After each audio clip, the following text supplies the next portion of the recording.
अस्सलाम वालेकुम everyone. Sir मुझे कंफर्म कीजिएगा मेरी वॉइस क्लियर यस मैम, आपकी वॉइस क्लियर है। है? राइट। मैम हम अपना वेबिनार शार्प 9 पे स्टार्ट करते हैं। सो हम थोड़ी देर वेट कर देते हैं 1 to 2 minute. Okay, sure.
Right.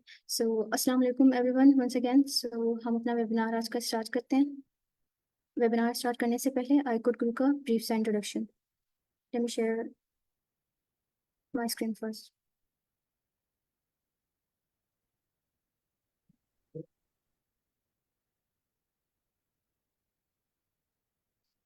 Sir, kindly confirm once again, is it my screen is visible and my voice is clear to you? Yes ma'am, visible है। That's great. So, as you know, my name is मुस्कान और मैं एक moderator हूँ आई code group की। सो webinar start करने से पहले आई code group का इंट्रोडक्शन। सो आई कोड ग्रुप एक ऐसा प्लेटफॉर्म है जिसका इनिशिएटिव जी सर रिजवान, आप कुछ कहना चाह रहे हैं? अरे नहीं, बिल्कुल कंटिन्यू रखेंगे। सॉरी, मैंने कुछ नहीं कहा। राइट सर, आपका हैंड रेज है।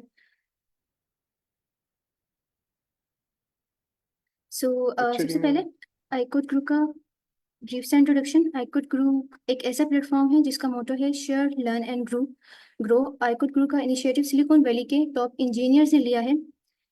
आई कोड ग्रुप पे हम अपनी नॉलेज दूसरों के साथ शेयर करते हैं, दूसरों के नॉलेज से लर्न करते हैं और as a community we grow together. I code group का मिशन है एम्प्लॉयबिलिटी को इंक्रीज करना, हाईटेक स्किल्स जो मार्केट में इन डिमांड है स्टूडेंट्स के साथ उसे इंट्रोड्यूस कराना, इंटरनेशनल मेंटर्स के साथ मीटअप कराना हैकाथॉन्स और वेबिनार से शक्ल में। हमारा फोकस क्या है और हम काम कैसे करते हैं? आई कोड ग्रुप पे दिन में 22 सेशन रन किए जाते हैं, एक वीकली वेबिनार जिसमें हम अभी सारे मौजूद हैं और एक वीकली वर्कशॉप अरेंज की जाती है। इसके अलावा पाइथन फॉर एब्सोल्यूट बिगनर्स के कोर्सेज रन करवाए जाते हैं मल्टीपल, जिसमें natural sciences student, CS students और एक्सेट्रा डिपार्टमेंट के स्टूडेंट शामिल होते हैं। इस वक्त आई कोड ग्रुप पे मल्टीपल आर्ट्स के सेशन, GRE और DLUMO के सेशन रन किए जा रहे हैं 2025 की स्कॉलरशिप को हंट करने के लिए। DSA लीड कोड के सेशंस जो हैं आई कोड ग्रुप कंडक्ट करवाता है ताकि हम फैन कंपनीज के इंटरव्यूज को इजीली क्रैक कर सकें और हमारी प्रॉब्लम सॉल्विंग जो स्किल्स हैं वो इनहेंस हो सकें। Machine learning, deep learning, data science, data analytics जैसे कोर्सेज आई कोड पे बैक टू बैक रन करवाए जा रहे हैं। ये सारे सेशंस की रिकॉर्डिंग आई कोड गुरु के FB पेज पे मौजूद है। इनकेस अगर हमारी कोई लाइव क्लास मिस हो जाती है तो हम आई कोड गुरु के फेसबुक पेज से रिकॉर्डिंग वॉच कर सकते हैं। बात करते हैं आई कोड गुरु की रिसेंट अचीवमेंट्स के बारे में। सो 700+ इंटरनेशनल अवार्ड्स हैं आईकोड ग्रुप के हैकाथॉन्स और कोडिंग कॉम्पिटिशन्स में। Fully funded graduate admission secure करने में आईकोड ग्रुप हेल्प करता है अपने स्टूडेंट्स को all over the world, specially USA. ICode help करता है लोकल और इंटरनेशनल इंटर्नशिप्स और जॉब्स को सिक्योर करने के लिए, क्योंकि जिन स्किल्स पे हम लोग काम करते हैं तो हमारे जो स्टूडेंट्स हैं उनका जो रिज्यूमे है, सीवी है, वो आउटशाइन करता है, तो उनके चांसेस जो हैं वो ज़्यादा हो जाते हैं इंटरनेशनल अपॉर्चुनिटीज को ग्रैब करने के। सो हार्वर्ड यूनिवर्सिटी का एक पजल होता है, पजल डे CS50, जो कि बड़ा प्रेस्टिजियस इवेंट है जिसमें 9 पजल्स होते हैं, और पाकिस्तान ने इसे 9x9 पजल जो है बड़े सक्सेसफुली सिक्योर सॉल्व किए हैं, जिसमें पाकिस्तान का रैंक सेकंड बना था और पाकिस्तान से 60 टीम्स जो हैं उन्होंने विन किया था, जिसमें से आईकोड ग्रुप की 38 टीम्स थी जिन्होंने 9x9 पजल सक्सेसफुली सॉल्व किए। And popular event code in place, जो कि स्टैनफोर्ड यूनिवर्सिटी ऑर्गेनाइज करवाती है। अगर बात करें 2023 की, तो 11 मेंटर्स या सेक्शन लीडर्स पाकिस्तान से सिलेक्ट हुए थे, जिसमें 10 आईकोड ग्रुप के थे। तो 2024 में हमारे 72 मेंटर्स या सेक्शन लीडर सिलेक्ट हुए फ्रॉम पाकिस्तान आईकोड ग्रुप की अवेयरनेस की वजह से, क्योंकि हमने इसमें बहुत ज़्यादा सी वर्कशॉप अरेंज करवाई थी, जिसमें हमने एप्लीकेशन प्रोसीजर, साथ में वीडियो डेमो वीडियो और मज़ीद चीज़ों पे काम किया था, जिसकी वजह से हमारे 72 मेंटर्स या सेक्शन लीडर्स इस प्रोग्राम में सिलेक्ट हुए। 301 स्टूडेंट्स ने पार्टिसिपेट किया था आईकोड ग्रुप से गूगल कोड जैम में, जो कि एक हाईलाइटेड न्यूज़ थी, और अब हम 2024 के गूगल कोड जैम का वेट कर रहे हैं। सो एक बड़े तादाद में स्टूडेंट्स से ज्वाइन करेंगे।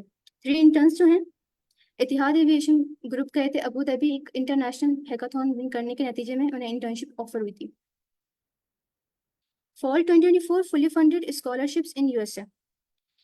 आईकोड ग्रुप के स्टूडेंट्स ने यूएस की 18 यूनिवर्सिटीज़ में फुली फंडेड एडमिशन्स जो हैं वो सिक्योर किए हैं, जिसमें यूनिवर्सिटी ऑफ एग्रीकल्चर फैसलाबाद के स्टूडेंट शामिल हैं, कायद आज़म यूनिवर्सिटी के, international Islamic university, Mohammad Nawaz Sharif university of Multan, UAT Lahore, university of Gujrat, उबेरिया यूनिवर्सिटी के स्टूडेंट शामिल हैं, जिनका प्रोफाइल कुछ इस तरह से था कि CGPA की रेंज 3.1 to 3.8 थी, आईएलटीएस रेंज 6.5 to 7.5, पब्लिकेशन और GRE नहीं थी, स्टडी गैप भी 1 से 15 साल का था, और उन्हें 100% फी वेवर रिसीव हुआ यूनिवर्सिटी की तरफ से, और उनका स्कॉलरशिप स्टाइपेंड जो है वो $1100 to $3000 पर मंथ है, और उनको बैंक स्टेटमेंट की भी कोई ज़रूरत नहीं पड़ी।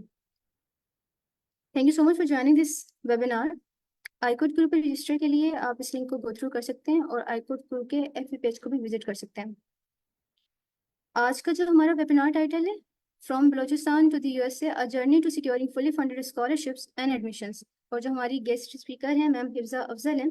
तो वेबिनार स्टार्ट करने से पहले मैं छोटा सा इंट्रोडक्शन देना चाहूँगी मैम हिफ्जा अफजल का, कि मैम का जो BS है और MS है वो university Balochistan university of IT and management sciences से है, और मैम इस टाइम पे PhD स्कॉलर हैं, ग्रेजुएट रिसर्च असिस्टेंट है यूनिवर्सिटी ऑफ ओक्लाहोमा US में। और अगर मैम के ज़रा मैं एक्सपीरियंस पे बात करूँ, तो ma'am as a former functional lead at campus management solution 2017 में थी बलूचिस्तान यूनिवर्सिटी ऑफ IT में, और उसके बाद मैम ने 2019 में as a lecturer in computer science department में इस यूनिवर्सिटी को ज्वाइन किया, और अभी ma'am currently graduate research assistant हैं यूनिवर्सिटी ऑफ ओक्लाहोमा में, और साथ में मैम इम्पैक्ट एक्सप्लोरेशन सर्विसेज में इंटर्नशिप कर रही हैं data science as a data science and AI engineer. तो thank you so much ma'am कि आपने हमें टाइम दिया। हम वेलकम करते हैं आपका इस अपने वेबिनार में। सो मैं अपनी स्क्रीन शेयरिंग जो है वो ऑफ कर लेती हूँ। Okay, let me share my screen first. Okay, I hope मेरी आवाज़ क्लियर है और मेरी स्क्रीन सबको नज़र आ रही है, राइट? जी ma'am. Thank you. Okay, so before starting my presentation, मैं चाहती हूँ कि मैं thank you करूँ iCode Guru का। इन्होंने मुझे कुछ टाइम पहले रीच किया था and seriously I didn't know about iCode Guru and I was so amazed about ये लोग जो काम कर रहे हैं और 100% free, like I really wish कि मेरे टाइम पे मुझे भी पता होता कि इस तरह के कोई नॉन प्रॉफिटेबल ऑर्गेनाइजेशन जैसे कोई काम कर रहा है जो कि 100% फ्री आपको आइल्स की तैयारी भी करा रहा है, GRE की भी आपको एडमिशन्स में हेल्प भी करता है, and I am like you guys are so lucky that you guys have a very good platform जहाँ से आप हर किस्म के रिसोर्सेज को यूज़ कर सकते हैं, वेबिनार्स को यूज़ करते हुए अपनी जर्नी को और इजी बना सकते हैं. So and I am so amazed कि उसके अलावा स्टूडेंट्स भी काफ़ी इंटरेस्टेड नज़र आ रहे हैं. आई कैन सी कि a lot of students has joined already, और जो कि बहुत अच्छी बात है और एक बहुत अच्छा ग्रीन फ्लैग होता है when you guys are also so much interested कि आप लर्न करें और ज़्यादा इन चीज़ों से, and you also secure some scholarships और फंडिंग और internships. And I'm so thankful to everyone in iCode Guru, especially Muskan. She was so helpful throughout this, like arranging this webinar. So yeah, and मैं चाहती हूँ कि मैं presentation start करूँ और थोड़ा बहुत फिर बताऊँ कि अच्छा प्रेजेंटेशन किस बारे में है, and I'll discuss each and everything in detail. So, presentation career from Balochistan to USA, a journey to securing fully funded scholarships and admissions. So, पहले मैं खुद को इंट्रोड्यूस करा देती हूँ. Already Muskan has introduced me, but थोड़ा बहुत मैं अपना इंट्रोडक्शन देती हूँ and then we will go further. मेरा नाम हिफ्ज़ा अफजल है और मैं बिलोंग करती हूँ कोयटा बलूचिस्तान से. और मेरा बैकग्राउंड, मेरी स्कूलिंग, कॉलेज, अंडर ग्रेड और मास्टर सब कोयटा से ही मैंने कंप्लीट किए हैं. मेरी ग्रेजुएशन अंडर ग्रेड और मास्टर्स में थी, लाइक कंप्यूटर साइंस मेरा मेजर था. और उसके अलावा फिर उसके बाद अभी मैंने 2023 में as a graduate research assistant join किया यूनिवर्सिटी ऑफ ओक्लाहोमा में, और मेरा मेजर है इलेक्ट्रिकल एंड कंप्यूटर इंजीनियरिंग. इसके अलावा मेरी हॉबीज़ हैं लाइक पेंटिंग करना. मैं यहाँ पे फ्री टाइम में अक्सर ये करती हूँ, या लॉन्ग वॉक्स पे चली जाती हूँ. और यूएस में अच्छी चीज़ है, वैसे यहाँ पे बहुत अच्छे ट्रेल्स होते हैं और walk के लिए, like you can easily go out anytime and just go for long walks, and I really like it. And so far मैंने बहुत सारे states नहीं देखे, but I have been to California and I really like that state a lot, especially in terms of their weather, और या फिर आप walk करने के लिए आप बाहर जाओ. So its weather is so ideal, by the way. And yeah, that's it. That was about my introduction.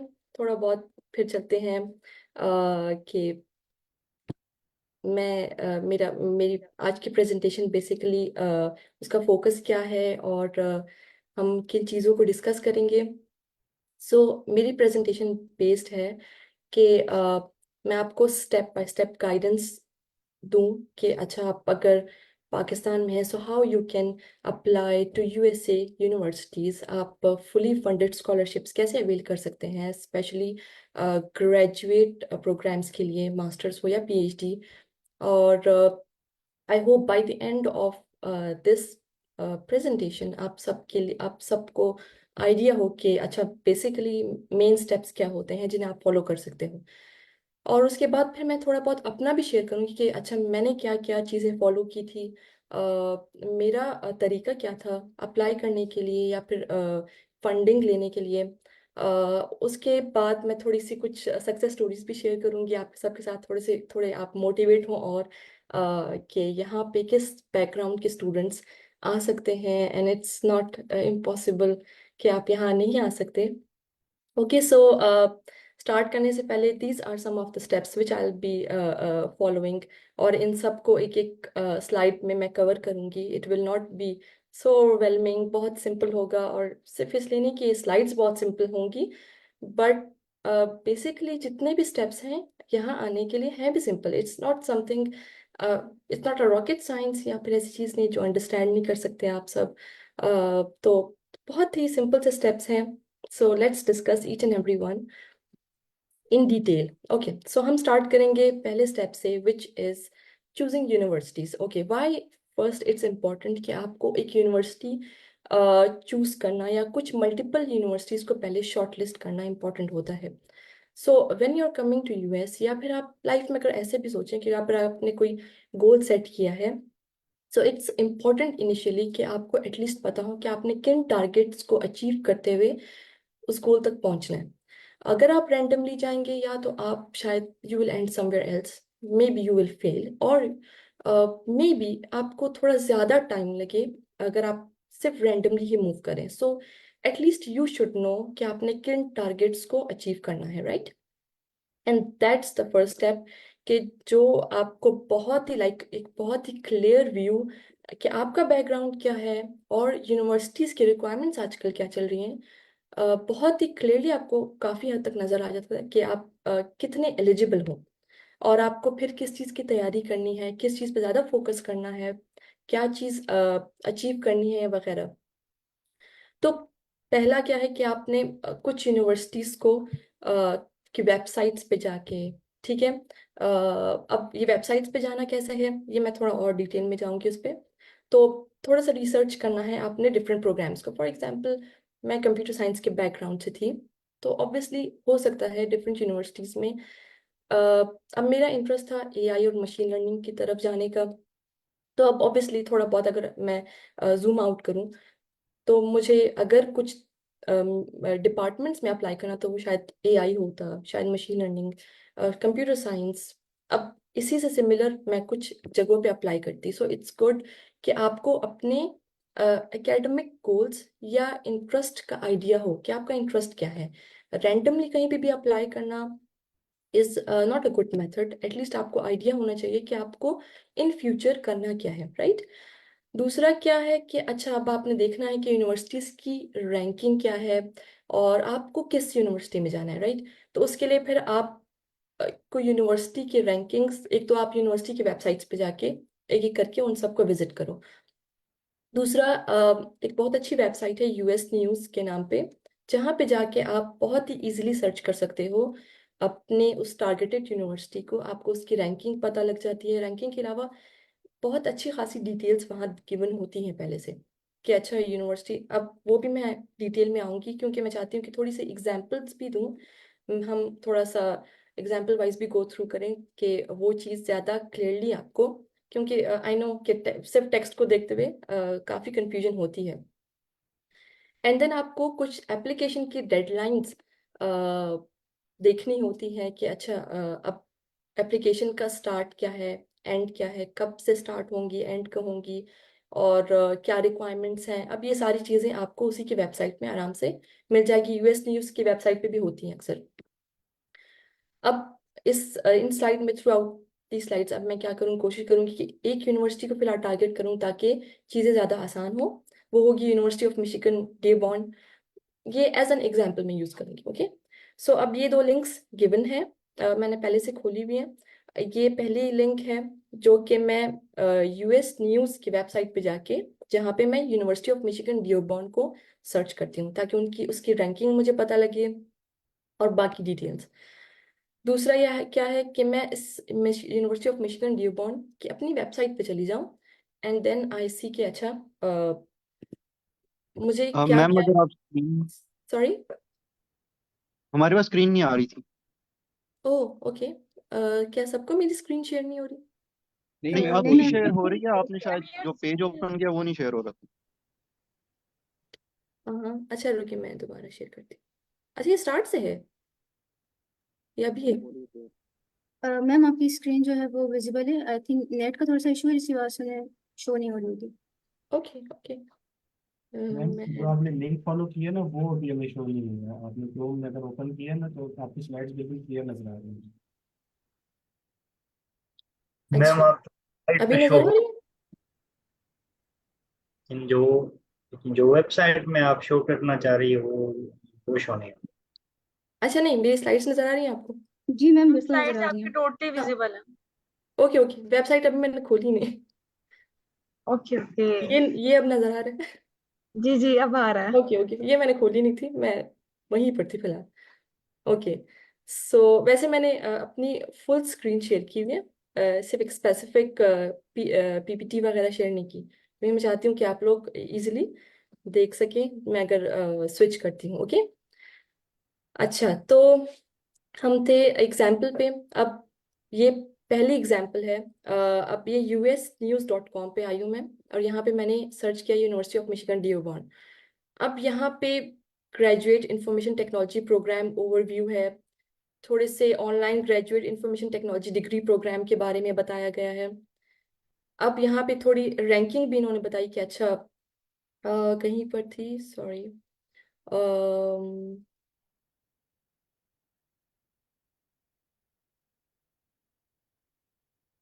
Okay अच्छा, यहाँ मुझे नजर नहीं आ रही, लेकिन ओके ये रही आई थिंक, या university of is ranks number 44 कि अच्छा out of 92 in best online masters information technology. Overall भी आप रैंकिंग यहाँ से इजीली चेक कर सकते हैं कि अच्छा ये यूनिवर्सिटी कहाँ रैंक करी है, क्योंकि इट्स ऑल्सो इम्पोर्टेंट कि ज़्यादा लो रैंक यूनिवर्सिटीज़ में अगर आप अप्लाई करते हैं, so well that I will discuss in my upcoming slides के कभी कभी उसके वीज़ा के इश्यूज भी होते हैं, फंडिंग लेने में भी थोड़े मसले आते हैं।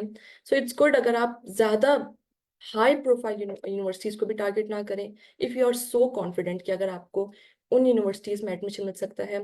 बट आई ऑलवेज रिकमेंड लोगों को कि आप थोड़ी सी नॉर्मल यूनिवर्सिटीज़ को भी अप्लाई करें, वहाँ पे चांसेस आपके ज़्यादा होते हैं कि आपकी सिलेक्शन हो, राइट। फिर यहाँ पे थोड़ी बहुत और डिटेल्स गिवन हैं। अच्छा हमारी डिटेल्स जो हमारे इंटरेस्ट की है ये भी नहीं है कि यूएस रेजिडेंट के लिए डेडलाइन क्या है, ओके। बट हमें देखना है कि अच्छा इंटरनेशनल स्टूडेंट्स के लिए डेडलाइन है जून 1। अब इसकी डेडलाइन फॉल 2024 के लिए थी जून 1। So most probably next year भी यही डेडलाइन या इसके करीब ही होगी। इसके अलावा ये आपको बताएंगे अच्छा कितने एप्लीकेंट्स थे इस दफ़ा, कितने एक्सेप्ट हुए, एक्सेप्टेंस रेट 70% है विच इज़ गुड। एवरेज जो एक्सेप्टेंस रेट थी जिन स्टूडेंट की, उनकी अंडर ग्रेड जीपीए कितनी थी, एवरेज बता रहे हैं। अब इससे कम हो सकती है, इससे ज़्यादा भी हो सकती है, but they are sharing the average which is 3.4। अब यहाँ पे एक और डिटेल बताई कि अच्छा average GRE score not applicable, why, I share that too. यहाँ पे अच्छा रिक्वायर्ड ऐसे रिक्वायर्ड था, yes. GRE not used in admission, देखिए यहाँ बहुत क्लियरली लिखा हुआ है कि इन्होंने जीआरई के रिक्वायरमेंट को वेव ऑफ किया हुआ है। कोविड-19 के बाद काफ़ी यूनिवर्सिटीज़ ने जीआरई की रिक्वायरमेंट को वेव ऑफ कर दिया था। सो विच somehow happened a good thing or bad, we will also discuss कि अब जीआरई का क्या करना है। सो यहाँ पे फिलहाल इनकी पॉलिसी में जीआरई नहीं रिक्वायर्ड एडमिशन्स के लिए। 2 लेटर ऑफ रिकमेंडेशंस हैं, 2 प्रोफेशनल कॉन्टेक्ट्स हैं, और इसके अलावा टॉफिल चाहिए। अब देखिए इनकी रिक्वायरमेंट्स में एक और चीज़ क्लियर होगी कि अच्छा मुझे आइल्स नहीं देना, मुझे टॉफिल देना है। इनकी टॉफिल और टॉफिल की मिनिमम रिक्वायरमेंट मिनिमम है ये 79, इससे ऊपर हो तो अच्छी है, लेकिन मिनिमम एडमिशन के लिए रिक्वायरमेंट 79 है, ओके। और अंडर ग्रेड इंस्टीट्यूशन इंपॉर्टेंट है, क्लास रैंक कंसिडर की जाएगी, अंडर ग्रेड जीपीए बहुत इंपॉर्टेंट है, फील्ड ऑफ स्टडी इंपॉर्टेंट है, ये कंसिडर करेंगे। रिकमेंडेशंस इंपॉर्टेंट है आपकी, जो ऊपर बताई गई थी कि आपको देनी है लेटर ऑफ रिकमेंडेशंस। इसके अलावा जो आपने एप्लीकेशन में जो एसे सबमिट कराया था वो कंसिडर की जाएगी। वर्क अब ये क्या है, कंसिडर्ड है, शायद ये इतनी वेरी इंपॉर्टेंट नहीं लिखी, लेकिन ये कंसिडर की जाएंगी, तो इसे भी अगर अच्छा बेहतर लिखा जाए तो बेहतर है। और आजकल तो वैसे भी चैट जीपीटी है, आई एम नॉट सेइंग उसे बिल्कुल कॉपी पेस्ट करें, बट आई वुड रिकमेंड आप वहाँ से आइडियाज़ लें, देन जो भी आपने लिखना है आप अपने तरीके से लिखें, but try not to copy paste it. बहुत जल्दी पता लग जाता है when you just copy paste something from chat GPT, okay. Interest level important है, ओके, ये चीज़ें तो है, सही है। अब यहाँ पे वेबसाइट भी गिवन होती है, बहुत सारी डिटेल्स आपको कुछ यहाँ से मिल जाएंगी। फिर उसके अलावा मैं जाती हूँ यूनिवर्सिटी ऑफ मिशिगन डियरबॉर्न की अपनी वेबसाइट पे गई मैं। अब मुझे देखना है अच्छा मेरा इंटरेस्ट क्या था, मुझे किस फील्ड में जाना है। अब कंप्यूटर साइंस के नाम पे एग्जैक्ट वो चीज़ ना हो, राइट, बट और 2 और चीज़ें भी मुझे क्लियर करनी है, मुझे इधर मास्टर्स के लिए जाना है या पीएचडी के लिए। यूएस में ऐसा भी हो सकता है कि अगर आपने अंडर ग्रेड किया है तो आप पीएचडी के लिए डायरेक्ट आ सकते हो, इट्स नॉट अ रिक्वायरमेंट कि आपने लाजमी मास्टर्स किया हो, ओके। तो आप उस चीज़ को स्किप करके, but I am not sure कि कितनी यूनिवर्सिटीज़ या कितने फील्ड्स या कितने मेजर्स वगैरह ऐसे हैं जो कि, लेकिन ऐसा होता है, राइट। सो बट फिर भी डिपेंड करता है कि आप मास्टर्स के लिए आते हो या पीएचडी के लिए डायरेक्ट। हो सकता है आपके गोल्स में पीएचडी हो ही ना। तो फॉर एग्जांपल मैं चूज़ करती हूँ मुझे artificial intelligence, okay, computer science, और मुझे था भी कि अच्छा मेरा इंटरेस्ट था machine learning artificial intelligence, so this looks good to me कि अच्छा मैं आर्टिफिशियल इंटेलिजेंस में मास्टर्स करूँ, राइट। अब मैं अपनी एग्जाम्पल ऐसे दे रही हूँ कि फॉर एग्जाम्पल मैं एक ऐसी स्टूडेंट हूँ जो कि एडमिशन्स के लिए अप्लाई करना चाह रही है और जो चाहती है कि उसका एडमिशन हो जाए किसी अच्छी यूनिवर्सिटी में, और मेरे मेरे जो इंटरेस्ट से भी अलाइन करता हो, राइट। अब यहाँ पे थोड़ी और डिटेल्स गिवन होंगी कि अंडर में पहले तो वो किसी स्टेम फील्ड में हो, राइट। और CGPA मिनिमम जो रिक्वायर्ड है वो है 3.0 आउट ऑफ 4 और हायर। हायर वो obviously the higher the better, but minimum requirement 3.0 रखी हुई है, ओके। यहाँ पे बहुत क्लियरली लिखा है कि GRE नॉट रिक्वायर्ड, ओके। फिर प्री रैक के कुछ कोर्सेज आते हैं कि अच्छा ये कोर्सेज प्री रेक्विजिट्स हैं, तो आपने ये कोर्सेज लिए हों एटलीस्ट। अब उसमें प्रोग्रामिंग है, कंप्यूटर साइंस के, डेटा स्ट्रक्चर, कैलकुलस वगैरह के, तो ऑब्वियसली AI के लिए ये कुछ कोर्सेज बहुत इंपॉर्टेंट है। बट यहाँ पे नीचे एक और भी चीज़ इन्होंने गिवन है कि अब ये मेरे केस में भी था कि अगर आपने कुछ प्री रैक कोर्सेज नहीं लिए पहले से, सो आप यहाँ आके पहले 2 सेमेस्टर में उन कोर्सेज में एनरोल करें खुद को, इनमें से जो सारे हैं, ताकि एटलीस्ट आपकी वो प्री रैक वाली रिक्वायरमेंट पूरी हो जाए।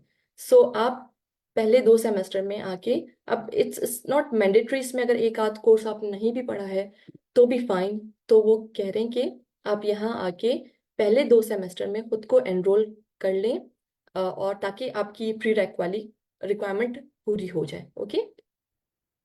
अब इसी तरह से एक एक करके डिफरेंट, अब US न्यूज़ में जाके रैंकिंग्स चेक करना यूनिवर्सिटीज़ के अपने इंटरेस्ट से रेलेवेंट आप चीज़ों का, अब यहाँ पे देखें PhD के भी हैं कुछ, computer and information science PhD, data science में है। अगर आप मल्टीपल में भी इंटरेस्टेड हो तो भी अच्छा है, अगर आप एक आध में भी हो। इसमें फिर मेरा कुछ तरीका कुछ ये था कि मैं एक्सेल शीट बना के रखती थी कि जिसमें यूनिवर्सिटी का नेम है, यूनिवर्सिटी की रैंकिंग क्या है। अब वहाँ पे फिर मैं रिक्वायरमेंट्स लिखती थी कि अच्छा इस यूनिवर्सिटी में GRE की रिक्वायरमेंट है या नहीं, आइल्स की रिक्वायरमेंट है या टॉफिल की, मिनिमम कितनी CGPA रिक्वायर्ड है, मिनिमम कितना आइल्स से टॉफिल रिक्वायर्ड है। अब ये पूरा जब आप एक्सेल शीट मेंटेन करते हैं तो कुछ कुछ टाइम बाद आप उस एक्सेल शीट को रिव्यू किया करें, एंड दैट्स हाउ आपको थोड़ा बहुत क्लियर होता है कि अच्छा आपने बेसिकली आपको अपने टारगेट्स अब क्लियर हो गए, ठीक है। अब फॉर एग्जांपल यहाँ पे मुझे अच्छा GRE नहीं चाहिए, मुझे 3.0 तो मेरी CGPA होनी चाहिए, राइट। अच्छा ये कोर्सेज मैंने लिए या नहीं लिए, अगर आप फॉर एग्जांपल ग्रेजुएट हो भी चुके हो सो भी इट्स फाइन। अगर आपकी CGPA इतनी नहीं है तो कुछ यूनिवर्सिटीज़ ऐसी भी हैं जो कि इससे लोअर CGPA वालों को भी लाइक उनकी रिक्वायरमेंट इससे भी मिनिमम वाली हो सकती है। अब यहाँ पे फिर क्लियरली गिवन था इनकी यहाँ पे वेबसाइट पे कि अच्छा इन्होंने टॉफिल को, आइल्स से लोग एक्सेप्ट नहीं करते बट टॉफिल करते हैं, राइट। अब इस तरह से आपने वो पूरी एक्सेल शीट मैनेज करनी है, एंड फिर आपने चेक मार्क लगाने हैं कि अच्छा मुझे इन सब यूनिवर्सिटीज़ में अप्लाई करना है और इन यूनिवर्सिटी की रिक्वायरमेंट है, तो मुझे एटलीस्ट टॉफिल 79 तो लाना पड़ेगा, ठीक है। उसके लिए फिर आप बैठ के उसी टारगेटेड चीज़ को आप प्रिपेयर करते हैं। तो मैं इस रैंडमनेस की बात कर रही थी, जब आप कोई अपना ये गोल और ये पूरा पाथ क्लियर होता है तो आप रैंडमली यहाँ वहाँ नहीं जाते। आपको बस पता होता है कि अच्छा मुझे 2 रिकमेंडेशन लेटर चाहिए, मुझे टॉफिल देना है, मेरी CGPA इतनी होनी चाहिए, GRE रिक्वायर्ड है या नहीं है तो फिर कितनी है। तो उन सब चीज़ों को आपने अपने माइंड में रखना है, okay. And that's how you choose your university. अब ये चीज़ें तो हो गई, अब देखें हमने डेडलाइंस भी देख ली और काफ़ी चीज़ें। आई होप ये स्लाइड अच्छे से क्लियर हो गई होगी। क्वेश्चन आंसर आप बेशक कोई पेन पेपर रख लें अपने साथ, कोई भी क्वेश्चन है आपके आप लोग नोट डाउन कर लें। बाय द एंड अगर वो सिंपल क्वेश्चन पे is totally fine, I will answer them, so don't shy कि आपको क्वेश्चन करते हुए थोड़ा होगा या सेम चीज़ मैं रिपीट करूँ, दैट्स फाइन। तो आप लोग बिल्कुल आराम से क्वेश्चंस अपने नोट डाउन करें, and by the end of the slides मैं आप सबको चांस दूंगी कि आप बिल्कुल क्वेश्चन कर सकते हैं, ओके। फिर आते हैं, अच्छा अब आपने पूरी एक्सेल शीट बना ली, अब आपको पता है आपने किन यूनिवर्सिटीज़ में अप्लाई करना है, आपने क्या क्या चीज़ें प्रिपेयर करनी है। तो फिर अब हम थोड़ा बहुत एलिजिबिलिटी क्राइटेरियाज को डिस्कस करते हैं कि अगर आपने ग्रेजुएट की तरफ जाना है, graduate like for example masters या PhD के लिए अप्लाई करना है, तो आपने आपकी यूनिवर्सिटी जो है वो मिनिमम CGPA रेंज करती है 2 से भी, कुछ यूनिवर्सिटी ऐसी हैं जो कि 2 की रेंज में भी उनका मिनिमम क्राइटेरिया 2 भी होता है, कुछ का मिनिमम क्राइटेरिया 3.5 भी होता है। सो मैं आपको सिर्फ एक रेंज बता रही हूँ कि इसमें कोई भी अब वहाँ पे आपने जो शीट बनाई है वहाँ पे आप फिर शॉर्टलिस्ट कर सकते हैं उन यूनिवर्सिटीज को जहाँ पे आप अब एलिजिबल हैं। ओके, अब वो चीज़ आपको बहुत हेल्प करेगी। तो depending on the programs and other factors that we already discussed. और यही है टिप, ये कि आपने जीपीए की रिक्वायरमेंट को उन टारगेटेड यूनिवर्सिटीज में जाके आप इजीली देख सकते हैं। फिर आता है इंग्लिश प्रोफिशिएंसी टेस्ट। ये मैंने जहाँ तक देखा है हर यूनिवर्सिटी को चाहिए होता है, चाहे आइल्स, चाहे टॉफल, चाहे डुओलिंगो। ये भी एक इंग्लिश टेस्ट है। अगर आपने ये ऐप यूज़ की हो तो कुछ यूनिवर्सिटीज अब ये भी एक्सेप्ट करती हैं, so it should not be something new to you guys. But IELTS और टॉफल तो ऑब्वियसली सबको ही आइडिया होगा, नहीं पे तो भी तो टोटली फाइन। ओके, तो आइल्स ये इंग्लिश प्रोफिशिएंसी टेस्ट होते हैं जिनकी score to the best of my knowledge 5.5 minimum अगर मैं बताऊं तो अक्सर यूनिवर्सिटीज ने रखी होती है, काफियों ने 6.5 रखी होती है। तो डिपेंड करती है, वो रेंज भी आप यूनिवर्सिटी की वेबसाइट से जाके ही चेक कर सकते हैं। अब यहाँ पे उस एक्सेल शीट को बनाने का फायदा क्या होता है कि आपका आइडिया है, क्योंकि आपने 6.5 की अगर आइल्स का स्कोर लेना है तो 6.5 लेना है, टॉफिल का लेना, अच्छा 75 मुझे लेना था एटलीस्ट, तभी मैं थोड़ा क्वालिफाई कर सकूंगा एडमिशन के लिए। Okay,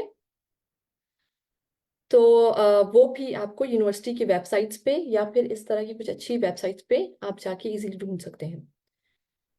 then comes GRE.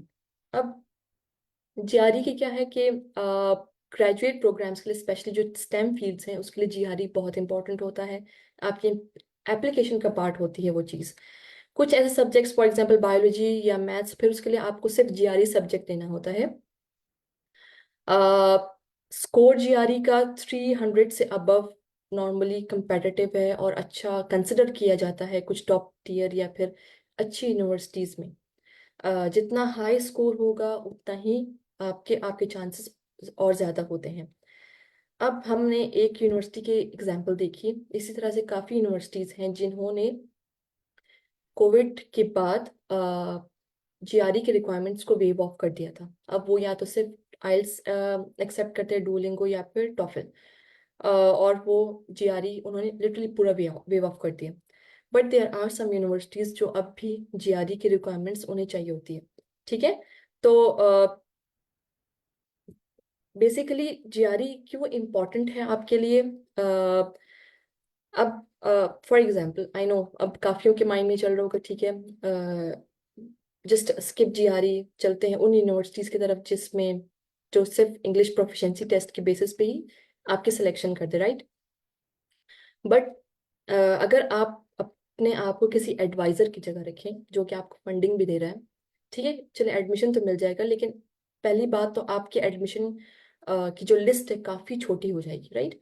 क्योंकि अब आप सिर्फ उन यूनिवर्सिटी को टारगेट कर रहे हो जिसमें इंग्लिश प्रोफिशिएंसी टेस्ट रिक्वायर्ड थी। जीआरई भी अगर आपने दिया है तो ऑब्वियसली आप फिर हर यूनिवर्सिटी को अप्लाई कर सकते हो, काइंड ऑफ।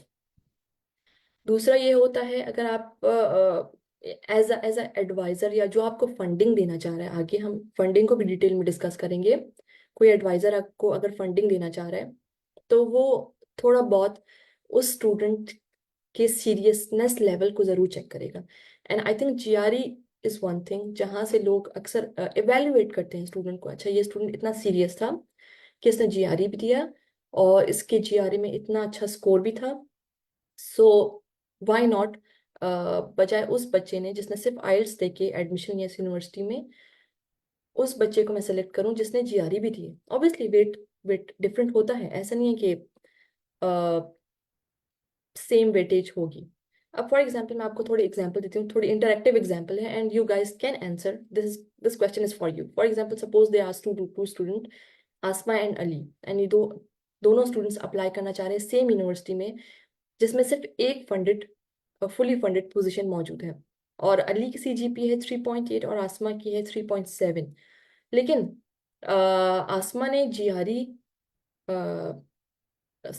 का आसमा के पास जीआरई का स्कोर है ऑलरेडी, जबकि अली का इवन सीजीपी बेटर है आसमा से, लेकिन अली के पास जीआरई का स्कोर नहीं है। सो एज एन एडवाइजर आप किसे कंसिडर करेंगे कि जिसको आप fully funded position like obviously you are taking care of all of those tuition fees या most of the tuition fees, आप स्टाइपेंड भी दे रहे हैं, तो आप इन दोनों में से किस स्टूडेंट को ज़्यादा प्रायोरिटी देंगे कि वो उसे आप फंडिंग प्रोवाइड करें वैसे?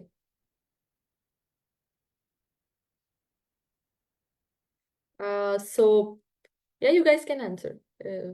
बिल्कुल आप हेजिटेट ना करें.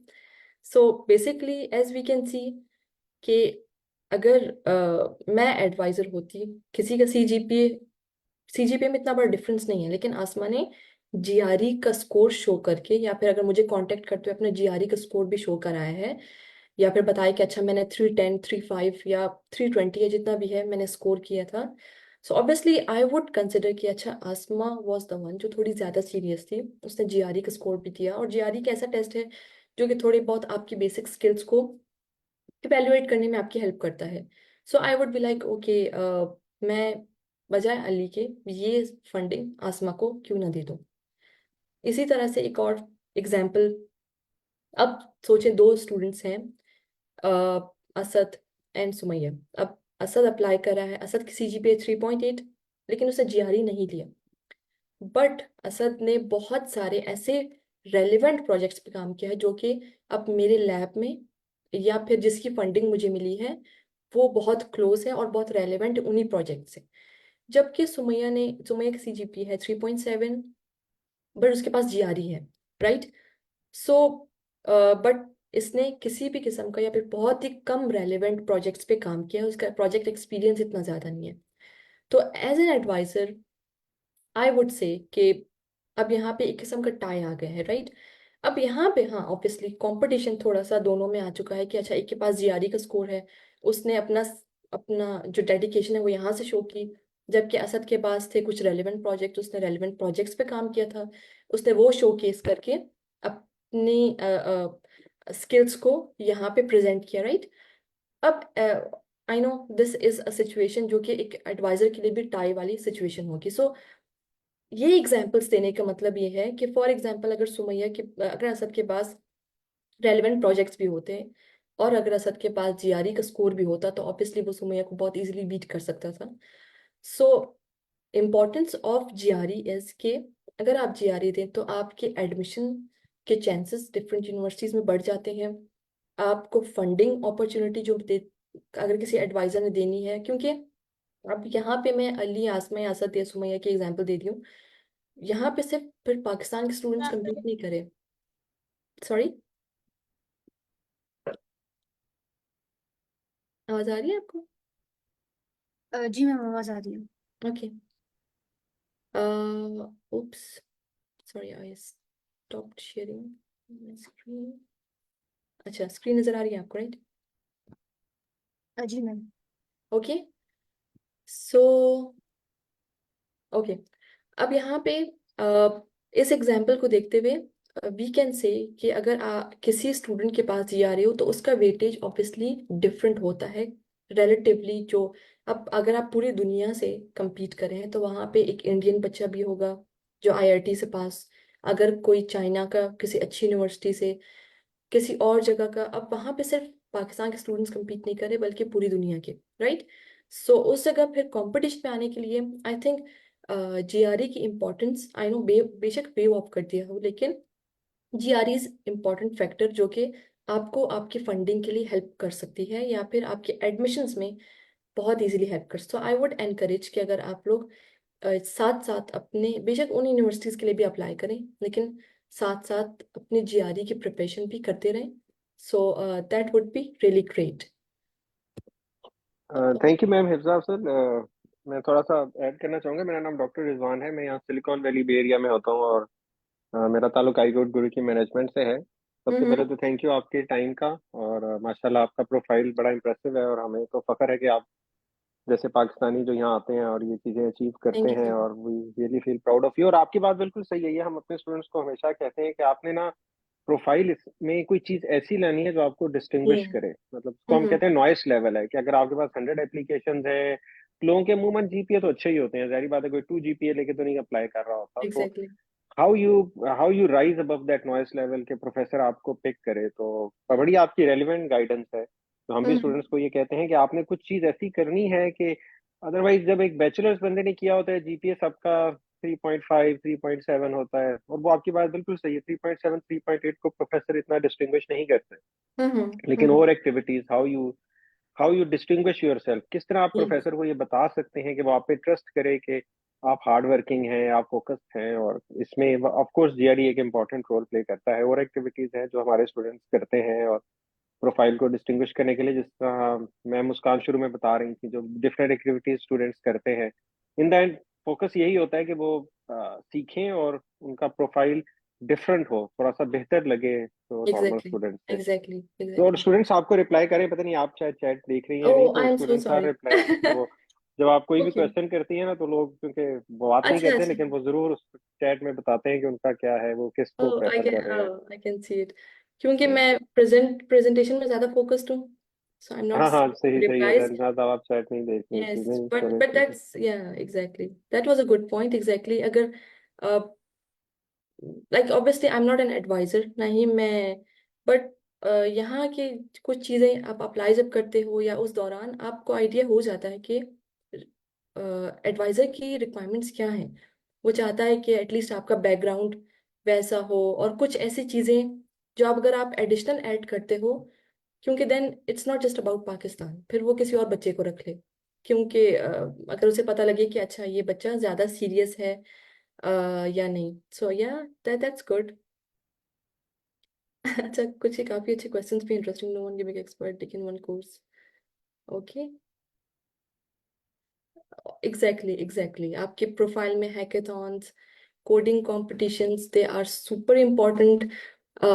इसके अलावा आपके रिसर्च, क्योंकि ऑब्वियसली आप उन्हें रिसर्च असिस्टेंट्स चाहिए होते हैं, तो अगर आपकी रिसर्च बेस्ड कुछ एक्सपीरियंसेस हैं, अब जब अगर मैं थोड़ा बहुत शेयर करूं, तो मेरी जो मैं जो ईमेल जिस तरह से ड्राफ्ट करती थी अपने एडवाइजर्स को, आई यूज टू राइट, अब ज़्यादा लंबी भी ईमेल नहीं होती थी मेरी, बहुत ही कंसाइज, ताकि इतना टाइम किसी के पास नहीं होता कि आपकी बहुत लंबी ईमेल्स कोई रीड करे, तो बहुत ही कंसाइज करके थोड़ा बहुत इंट्रोडक्शन दिया, अपनी सीजीपीएस वगैरह बताई, ट्रांसक्रिप्ट वगैरह भी आप अटैच कर लेते हो, सीवी वगैरह भी.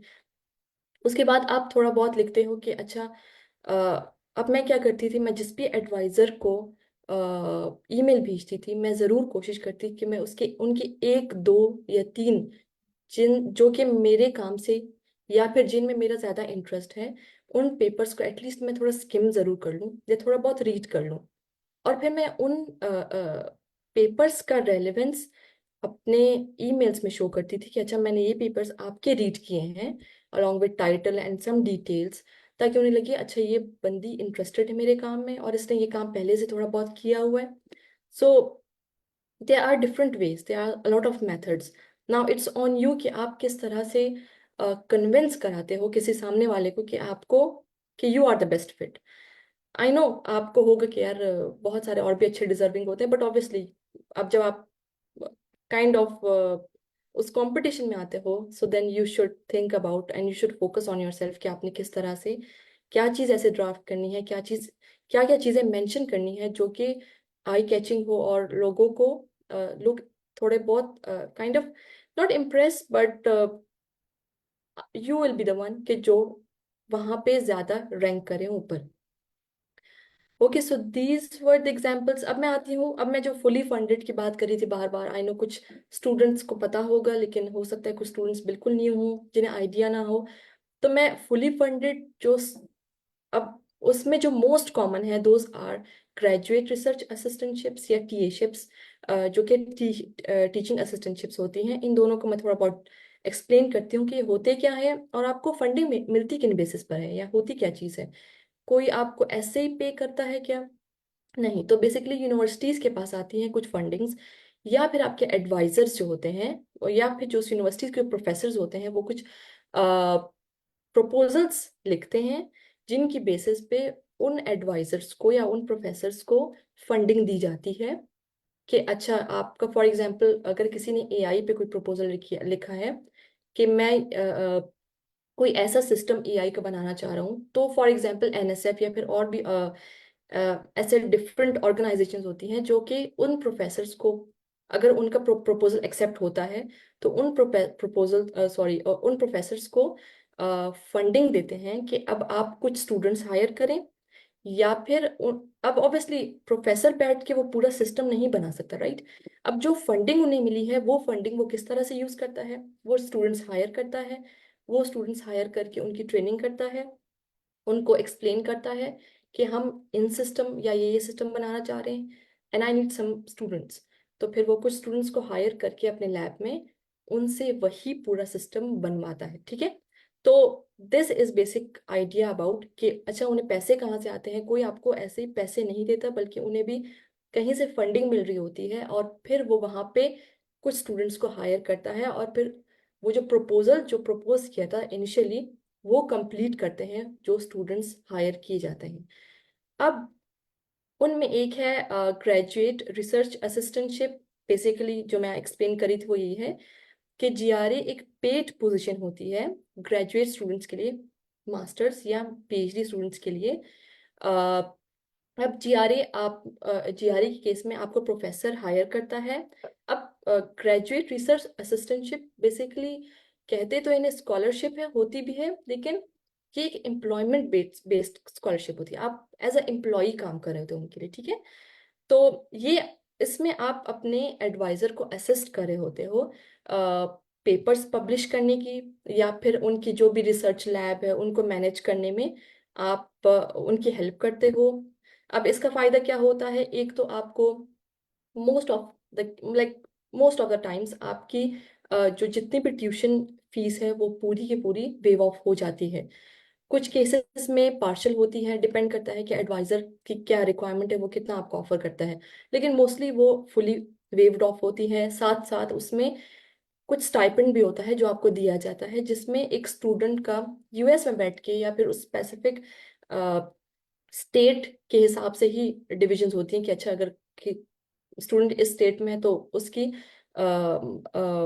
मिनिमम रिक्वायरमेंट होती है हर यूनिवर्सिटी की या स्टेट की कि इतनी स्टाइपेंड तो उसे दी जाए ताकि एटलीस्ट वो अपना गुजारा कर सके।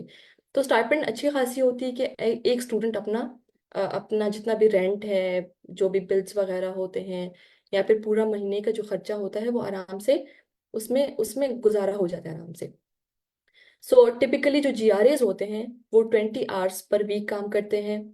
कहने को 20, लेकिन आप पूरा वीक ही काम कर रहे होते हो काइंड ऑफ उनके लिए, क्योंकि and which is a good thing, because I believe कि अगर आपको कोई हैंड्स ऑन एक्सपीरियंस चाहिए, अगर आपको आगे इंडस्ट्री में जाना है, आपको इंटर्नशिप्स चाहिए, this is the best way कि जहाँ पे आप अपने स्किल्स जितने ज़्यादा पॉलिश कर सको। क्योंकि यहाँ पे आप होते भी स्टूडेंट हो, आप जितने क्वेश्चंस पूछो, जितने सिली क्वेश्चंस इवन पूछो, your advisor understands and everyone understands कि आप स्टूडेंट हो। सेम क्वेश्चंस आप इंटर्नशिप के दौरान या फिर आप इंडस्ट्री में जाके मोस्ट ऑफ पूछ सकते हो, लेकिन mostly people can't, because this is the way जहाँ पे आप बहुत ही इजीली चीज़ें सीख भी सकते हो।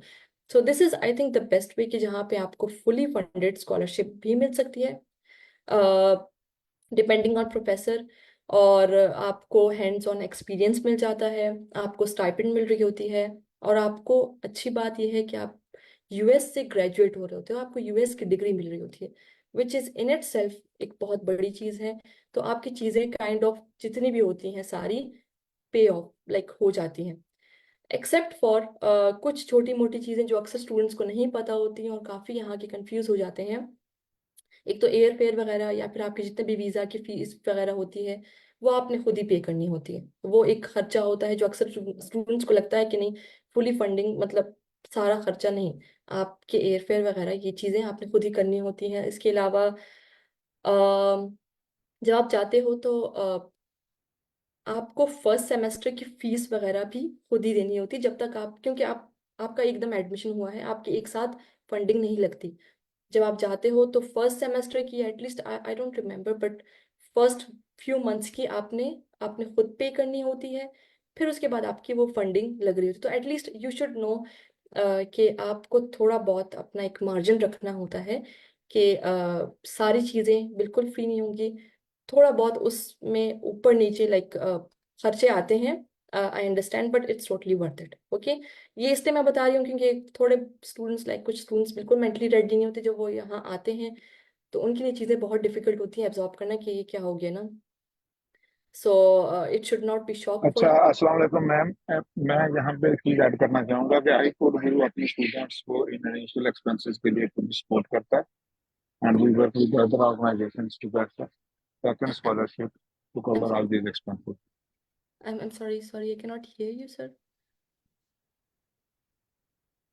बाकी लोगों को मेरी आवाज आई? जी सर, आपकी आवाज़ आ रही है। जी, मैं ये कह रहा हूँ कि आई कोड गुरु के जो स्टूडेंट्स हैं उनके लिए हम सेकंड स्कॉलरशिप अरेंज करते हैं इनिशियल एक्सपेंसेस के लिए, वीजा के लिए, एयरफेयर के लिए, इन चीजों के लिए। Okay, that's great. That's great. So ये basically I code गुरु की बात हो रही है, like they kind of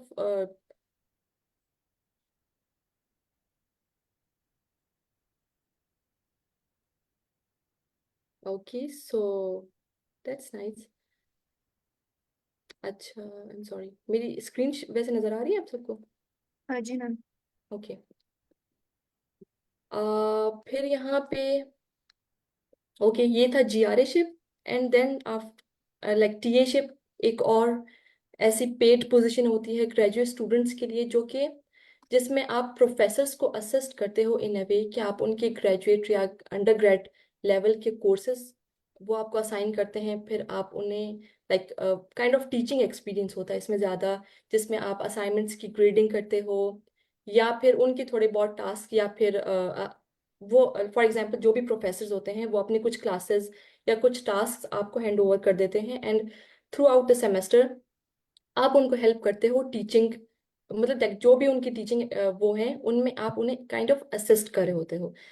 तो ये भी 10 to 20 आवर्स पर वीक डिपेंडिंग ऑन वो आपको कितना लाइक कितनी नीड है और कैसे चाहिए, जिसमें आपको काइंड ऑफ स्टाइपेंड भी मिल रही होती है, ट्यूशन रिडक्शंस भी होती हैं।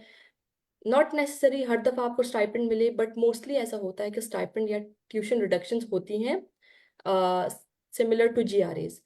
बट यहाँ पे ये होता है कि अब आप साथ में ऑब्वियसली रिसर्च भी कर रहे होते हो अपनी, बट काइंड ऑफ आपको अगर आपको थोड़े ट्यूशन रिडक्शंस चाहिए तो आप एज अ टीचिंग असिस्टेंटशिप्स भी इनको भी, लेकिन अब ये चीज़ थोड़ी अंडरस्टैंड कर ले, जब आप TA शिप के लिए अप्लाई करते हो for example when you in Pakistan और आपका एडमिशन हो चुका है and you want to go to that university, अब यहाँ से बैठ के बहुत रेयर ऐसा होता है कि आपको यहीं से बैठ के टीचिंग TA शिप ऑफर हो, right?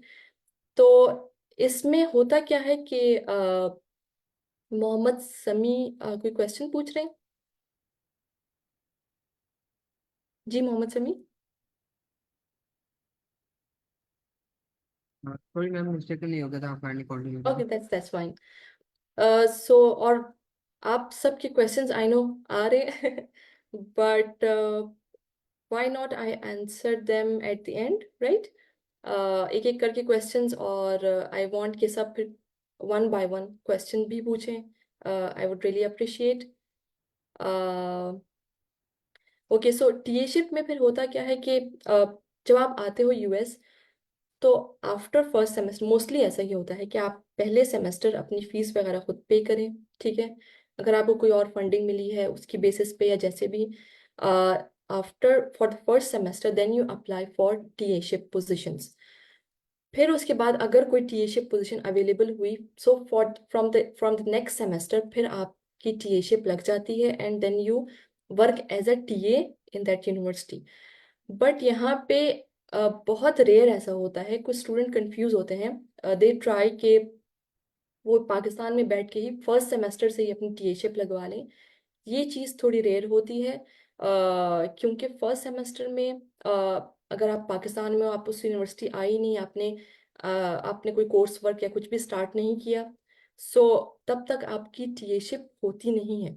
So once you are there और वो पहला सेमेस्टर आप बैठ के जब अप्लाई कर रहे होते हो तब जाके आप अगर हुई जगह या कोई भी वैकेंसी हुई उनके पास या उनको उनकी रिक्वायरमेंट हुई तो वो आपको TA शिप ऑफर करते हैं। तो वो फिर कोई भी प्रोफेसर हो सकता है, लाजमी नहीं कि आपके एडवाइजर हो, तो that can be any professor जिन्हें आप असिस्ट करोगे उनके कोर्सेज में, उनके फॉर एग्जांपल अगर क्विज उन्होंने कंडक्ट किया है तो आपको वो चेक करके मार्क्स अपलोड करना वगैरह। तो ये कुछ टास्क होते हैं जो कि टीए परफॉर्म करता है। ओके, और आप यूनिवर्सिटी की वेबसाइट पे भी जाके देख सकते हो कि वो क्या, लाइक उनके पास टीए की ओपनिंग्स हैं वगैरह या नहीं।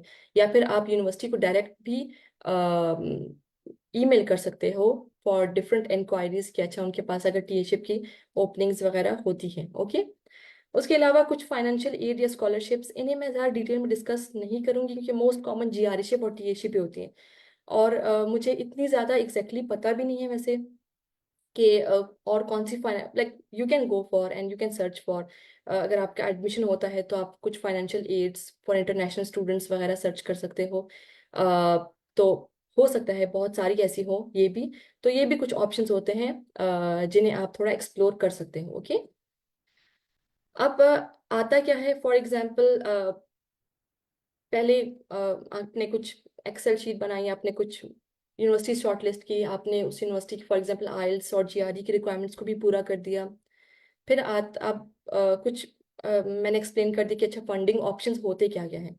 सो आप दोनों कर सकते हो, या तो आप पहले फंडिंग के लिए अप्लाई करो डिफरेंट एडवाइजर्स या प्रोफेसर्स को डिफरेंट यूनिवर्सिटीज़ में। ओके, आप ईमेल करते हो उन्हें, एक आपके प्रॉपर ईमेल होती है जिसमें आप अपना इंट्रोडक्शन देते हो और उसके अलावा आप एक्सप्लेन करते हो कि अच्छा आप उनके साथ काम करने में इंटरेस्टेड हो क्योंकि आप दोनों के इंटरेस्ट्स काफ़ी अलाइंड हैं वगैरह और आपके गोल्स ये हैं वगैरह। तो एक तो ये ऑप्शन होता है। दूसरा ये है कि या तो आप एडमिशन लो एंड देन जिस यूनिवर्सिटी में आपका एडमिशन होता है आप उन यूनिवर्सिटीज़ के एडवाइजर्स को फिर रीच आउट करो कि मेरा एडमिशन भी हो चुका है and I M N incoming student, और पूरी ईमेल लिखो और फिर एग्जैक्टली वैसे ही फिर आप उनसे फंडिंग की रिक्वेस्ट करो।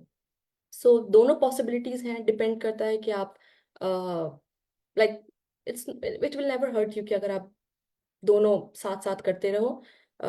मेरा भी सेम अप्रोच था कि मैं एडमिशन हुआ है या नहीं हुआ मैं रीच आउट करती थी प्रोफेसर्स को।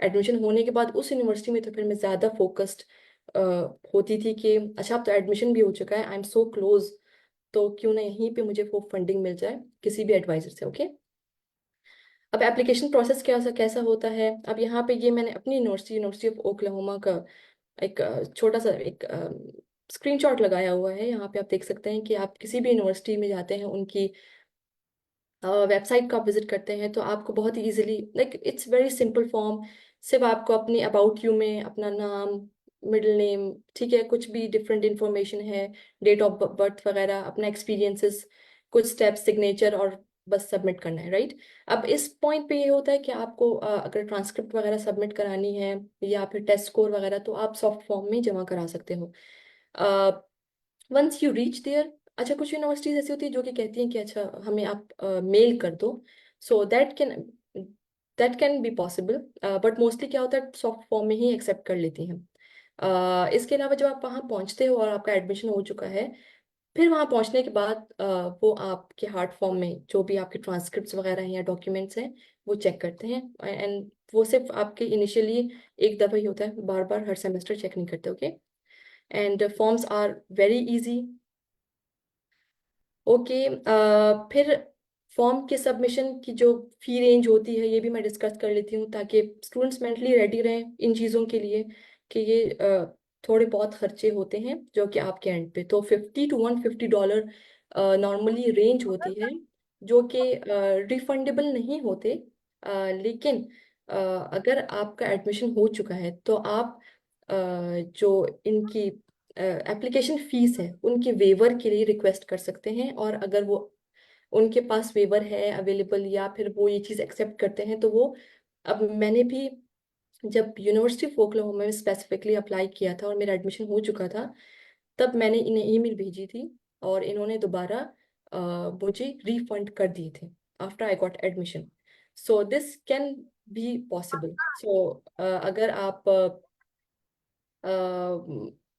फीस पे भी कर दें तो आप इन्हें ईमेल कर सकते हैं, इसमें कोई वो शर्म वगैरह की बात नहीं होती। इट्स गुड कि अगर आप कुछ जगह अपने कुछ अमाउंट बचा सकें। ओके, इसके अलावा डेडलाइंस वगैरह ज़रूर चेक किया करें, दैट्स इम्पॉर्टेंट।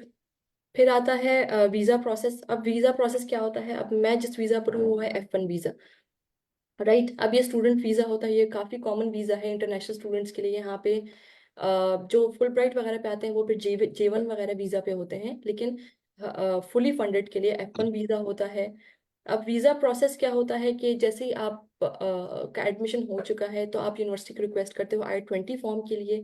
एक फॉर्म होता है जो कि आपके वीज़ा में उन्हें लाइक जब आप वीज़ा के इंटरव्यू के लिए जाते हो तब वो चेक करते हैं आपका I-20 फॉर्म। इसके अलावा फिर आपको एक फॉर्म अलहदा कंप्लीट करना होता है, DS-160 फॉर्म। ये भी आपको साथ कैरी करना होता है।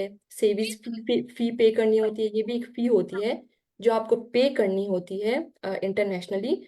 इस फ़ी की भी आई थिंक आजकल कोई रेंज है $350 समथिंग। एंड देन जब आपके कुछ जो ऑब्वियसली आपके पास बाकी डॉक्यूमेंट्स तो आपके हैं, और ये कुछ इंपॉर्टेंट और डॉक्यूमेंट्स होते हैं जो आप रख के फिर आप वीज़ा इंटरव्यू स्केड्यूल कराते हो। एंड वीज़ा इंटरव्यू के लिए वही है कि एडमिशन लेटर होता है। दूसरा ये आपको बैंक स्टेटमेंट्स नहीं चाहिए, यहाँ पे मैंने बहुत क्लियरली लिखा है बैंक स्टेटमेंट सिर्फ उनके लिए है जो कि सेल्फ फंडेड स्टूडेंट्स होते हैं। फॉर एग्जाम्पल अगर मैं अपनी फंडिंग पे खुद ही जा रही थी US तो मुझे बैंक स्टेटमेंट्स दिखाने होंगे, लेकिन आपके केस में ऐसा कुछ नहीं होगा, सो डोंट वरी। सिर्फ आपने जो फंडिंग लेटर है आपके एडवाइजर से जो आपको मिला है या जो स्कॉलरशिप लेटर है वो आपने उन्हें दिखाना है, ताकि आप फाइनेंशियली प्रूव कर सको कि आपका वहाँ पे like they have taken care of your tuition fees and everything. Okay, admission letter important है, और कुछ रिसिप्ट्स वगैरह और ये कुछ फॉर्म्स वगैरह I-20 फॉर्म और along with your all of your documents, सिर्फ ये चीज़ें रिक्वायर्ड होती हैं। And just schedule your visa. अब वीज़ा देने के लिए भी कुछ ऐसी आई नो बहुत सारे स्टूडेंट्स काफ़ी डरते हैं when they want to appear for visa. अब I was also the one, ऐसा नहीं कि मैं like I was also shivering at that point जब कि अच्छा मेरी टर्न आ रही है, अगर मुझे रिजेक्शन मिली, बिकॉज ऑब्वियसली आप काफ़ी क्लोज होते हो चीज़ों के, and you fear sometimes and that's natural. And specially when अब मैं ऐसे सिटी से बिलोंग करती थी जहाँ पे एम्बेसी नहीं है, so I have to travel. So मैं अलोन भी ट्रैवल नहीं कर सकती, I have to travel with my family to that place, and पूरा सिर्फ एक वीज़ा के लिए। And I was so afraid कि अगर मेरा वीज़ा रिजेक्ट हो गया, सो काफ़ी स्टूडेंट्स डरते हैं। So remember there are few things के जो आपने you have to keep in mind कि वीज़ा का रिजेक्शन हर किसी को नहीं मिलता। अगर आप कुछ स्टोरीज पढ़ते हैं या कुछ आपने अगर फेसबुक पेजेस भी फॉलो करते हो तो अक्सर ऐसे लोगों ने लिखा होता है कि अच्छा आई गॉट रिजेक्टेड, हालांकि मेरी चीज़ें काफ़ी बिल्कुल सही थी। Obviously they see some red flag, ऐसा नहीं है कि कोई भी ऐसे रिजेक्ट कर दे। पहले तो बी ऑनेस्ट, क्योंकि उनके पास आपकी डिटेल्स पहले से होती हैं। When you they ask you something, उन्हें पता होता है वो सिर्फ आपसे ऐसे क्वेश्चन पूछ रहे होते हैं।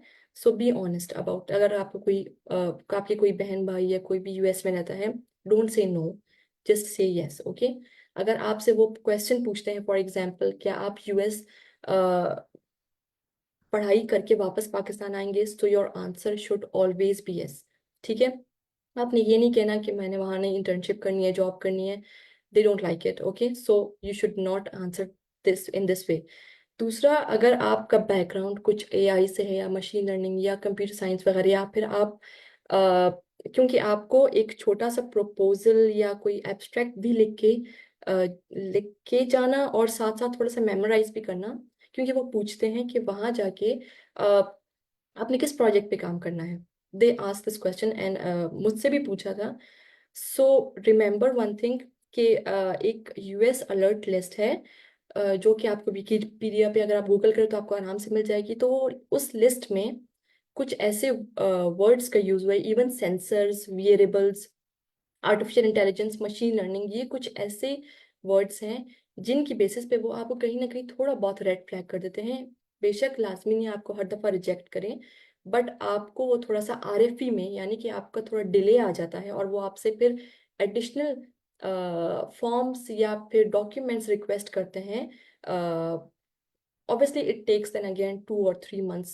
सो अगर आप नहीं चाहते कि ऐसा हो, so try not to use any of those words जो कि उस अलर्ट लिस्ट में मौजूद है।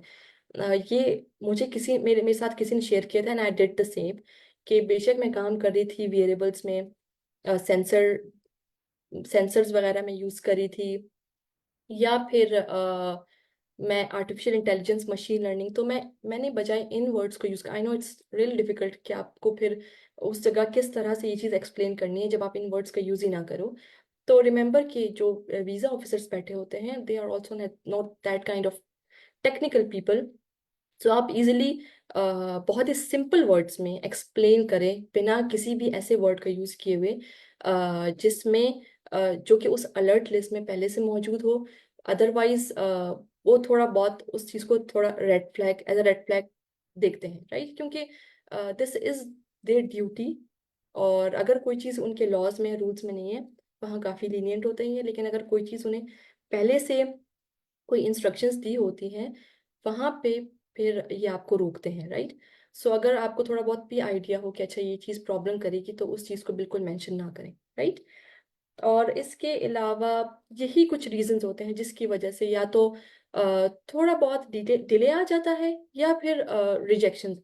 एक रीजन ये भी होता है कि कुछ स्टूडेंट्स बहुत ही लो टियर यूनिवर्सिटीज को टारगेट करते हैं जस्ट टू गेट एडमिशन, और फिर वो फंडिंग आई डोंट नो उन्हें मिलती है या मिल जाती है, या फिर वो फिर सेल्फ लाइक अपने खर्चे पे ही उस यूनिवर्सिटी आते हैं, ताकि क्योंकि उस यूनिवर्सिटी पे ट्यूशन फीस भी कम होती है वगैरह।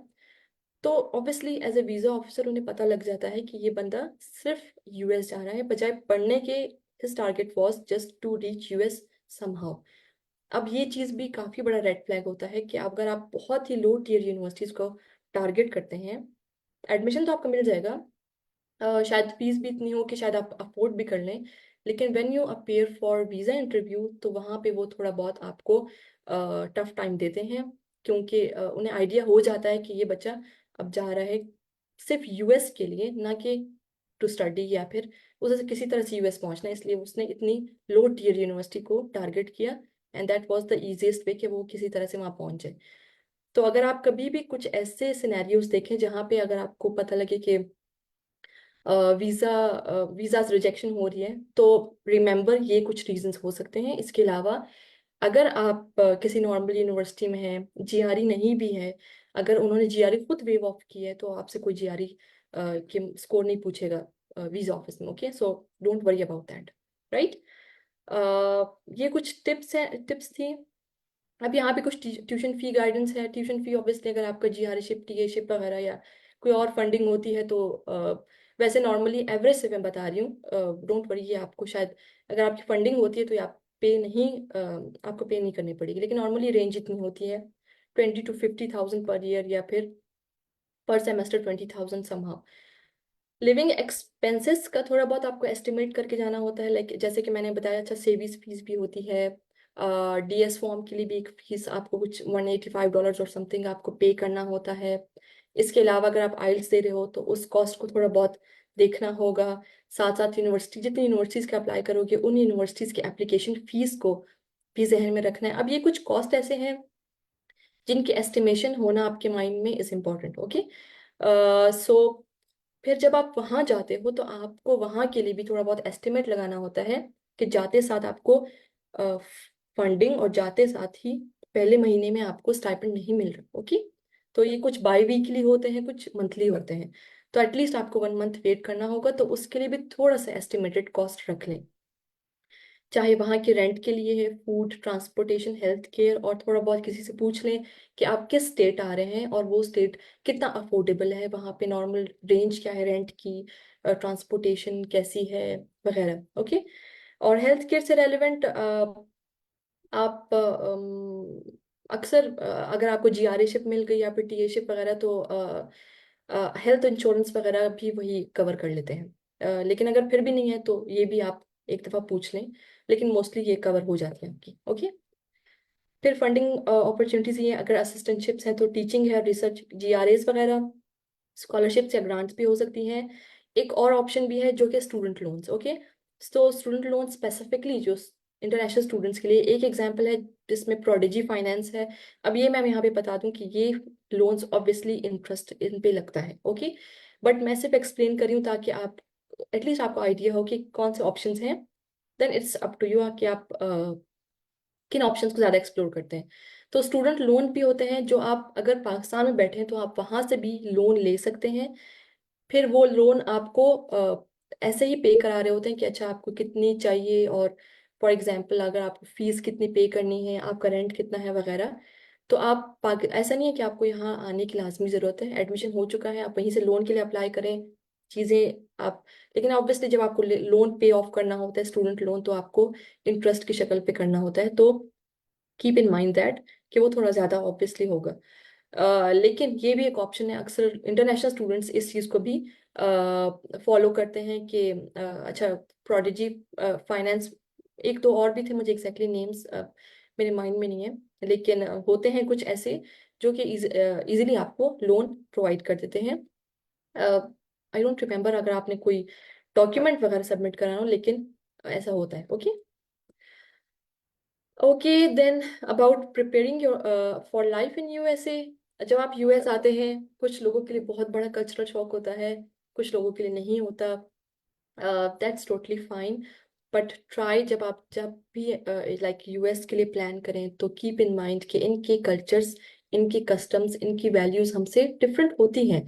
You can not expect them कि एग्जैक्टली आप जिस तरह के माहौल से उठ के आए हैं सब यहाँ पे वैसे ही हो, राइट। यहाँ पे आपको कम्युनिकेशन का भी प्रॉब्लम होगा। ऑब्वियसली जब मैं शुरू में आई थी, जब कोई मुझसे इंग्लिश में बात करता था, I use to take like few seconds to process that thing in mind. But obviously with the time आप सीख जाते हो। इट्स नॉट दैट डिफिकल्ट कि इंग्लिश नहीं आती या फिर इजीली आप गेट नहीं करे कि सामने वाला क्या कह रहे, तो आप गुजारा नहीं कर सकते, हो जाता है। Okay so that's not a bigger deal.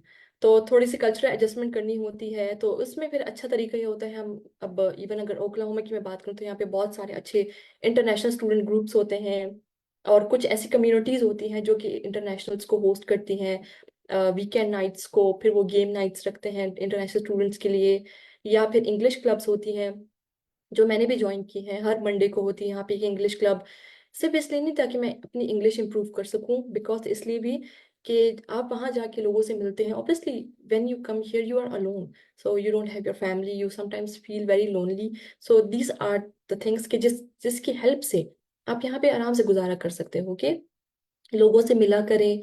Obviously पढ़ाई बहुत आपका टाइम ले लेती है, लेकिन कीप इन माइंड कि यहाँ पे थोड़ी बहुत अच्छी नेटवर्किंग रखना, सोशलाइज करना आपको बहुत हेल्प आउट कर सकता है। ओके डिफरेंट आपकी यूनिवर्सिटी में बहुत सारे छोटे मोटे इवेंट्स होते हैं, 1 घंटे से ऊपर नहीं होते, 2 घंटे के नहीं होते।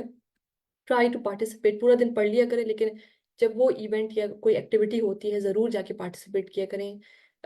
वो एक चीज़ होती है जो कि आपके उस लोनलीनेस को बहुत इजीली ओवरकम कर जाती है। दूसरा ये कि आपके कुछ कैंपस के अपने रिसोर्सेज होते हैं, ठीक है। आप करियर मेंटल हेल्थ सपोर्ट होती है, करियर सर्विसेज होती हैं, जैसा कि अब रिसेंटली हमारी यूनिवर्सिटी एक जॉब फेयर भी हुआ था, तो उनको भी आप, उन रिसोर्स को आप यूज़ कर सकते हो। मेंटल हेल्थ सपोर्ट अक्सर यूनिवर्सिटी सब प्रोवाइड करती हैं कि for example even they email अस कि अगर आप आपके अपने खैर आप हर स्टूडेंट का अपने एक इंटरनेशनल एडवाइजर भी होता है, आप उनसे भी किसी भी किस्म के क्वेश्चंस होते हैं एज एन इंटरनेशनल स्टूडेंट आप पूछ सकते हो, they will answer you and they are so nice.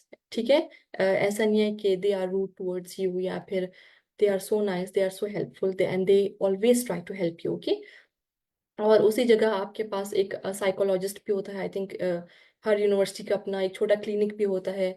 अगर कभी आप कुछ चीज़ें ऐसी हैं, फॉर एग्जांपल ऑब्वियसली बहुत सारे स्टूडेंट्स यहाँ पे एकदम से बहुत होम सिकनेस हो जाती है, सो दे वो फिर कुछ सेशंस लेते हैं साइकोलॉजिस्ट से, नॉट साइकेट्रिस्ट बट साइकोलॉजिस्ट होते हैं बेसिकली, जो कि आपसे बातें करके they try to take little bit burden of you कि आप बेहतर फील करो। इसके अलावा हेल्थ इंश्योरेंस के जैसे मैंने बताया कि मोस्टली यूनिवर्सिटीज अगर आपके पास टीए पोजीशन है, जीआरई की पोजीशन है, तो हेल्थ इंश्योरेंस कवर होता है, लेकिन पहले चेक कर लें क्योंकि इंपॉर्टेंट है यूएस में आपके पास हेल्थ इंश्योरेंस हो।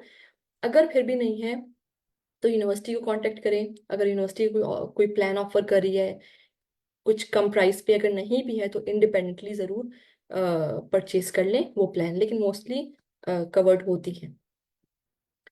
कुछ key take sorry key takeaways, I am sorry यही है कि अगर आप बिल्कुल स्टार्ट करना चाहते हैं from the scratch, just research your target universities, जैसे कि मैंने बताया, एक एक्सेल शीट बना लें उन यूनिवर्सिटीज की जिनके लिए आप एलिजिबल हैं और जिनके टेस्ट स्कोर्स, फिर आप उसी के हिसाब से आप अपने टेस्ट स्कोर्स को भी अलाइन कर सकते हैं।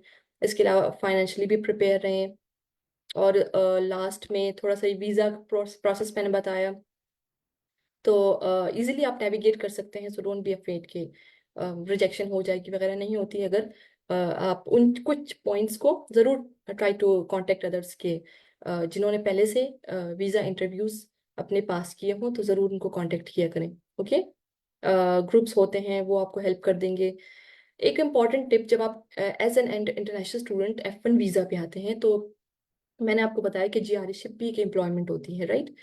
बट याद रखें, यूनिवर्सिटी के बाहर, आपकी अपनी यूनिवर्सिटी के बाहर कोई भी employment, for example like on campus अगर कोई जॉब नहीं है तो आप नहीं कर सकते, आप ऑथराइज्ड नहीं हो, that is something illegal for you. Okay, इसकी बेसिस पे काफी लोग डिपोर्ट भी होते हैं। अक्सर स्टूडेंट्स को ये लगता है कि ओके वो पकड़े नहीं जाएंगे, उनका पता नहीं लगेगा अच्छा कि वो किसी गैस स्टेशन पर हैं या किसी फिर स्टोर पे काम कर रहे हैं। अगर पकड़े गए तो like you have such a good opportunity कि आप यहाँ पे आए हैं, अपने स्किल्स पॉलिश करें, अब फोकस करें अपनी स्टडीज पर, जो कि आपको बहुत हेल्प करेंगी। आप आगे सीपीटी या ओपीटी की बेसिस पे कुछ स्पेशल परमिशंस होती हैं यूनिवर्सिटी की, जो कि आपको समर के दौरान या फिर समर के अलावा, समर में तो फुल टाइम, लेकिन समर के अलावा पार्ट टाइम आपको अलाउ करते हैं कि आप, जैसे कि मैं बता रही थी, सॉरी मैंने, हाँ, और मुस्कान ने भी थोड़ा बहुत इंट्रोड्यूस किया कि मैंने अभी समर इंटर्नशिप अपनी की, एक ऑयल एंड गैस कंपनी थी। So that's well, first that depends on your advisor कि वो आपको अलाउ करते हैं या नहीं, right? But you can request.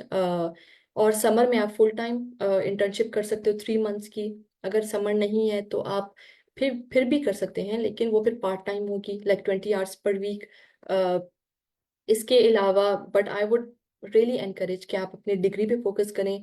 Internships भी हो जाएंगी, काफ़ी चीज़ें, अपने स्किल्स को बेहतर बनाएं। कोई भी like it's such a good opportunity, तो कोई भी ऐसा रिस्क ना लें यहाँ आके डिफरेंट एम्प्लॉयमेंट्स पे पढ़ के, like that is like very low rewarding things. तो आप उसको देख के खुश ना हो कि अच्छा कुछ डॉलर्स यहाँ से मिल रहे, नो, आप बहुत बड़ी चीज़ गवा देंगे। एंड नेक्स्ट टाइम ऑब्वियसली आप अगर एक दफ़ा डिपोर्ट हो गए, दोबारा आप के चांसेस ना होने के बराबर होते हैं कि आप यूनिवर्सिटी, आप सॉरी यूएस का वीज़ा आपको दोबारा मिले। ओके, सो डोंट ट्राई कि आप इस दौरान F1 वीज़ा के दौरान कोई भी ऑन कैंपस के अलावा कोई जॉब करें।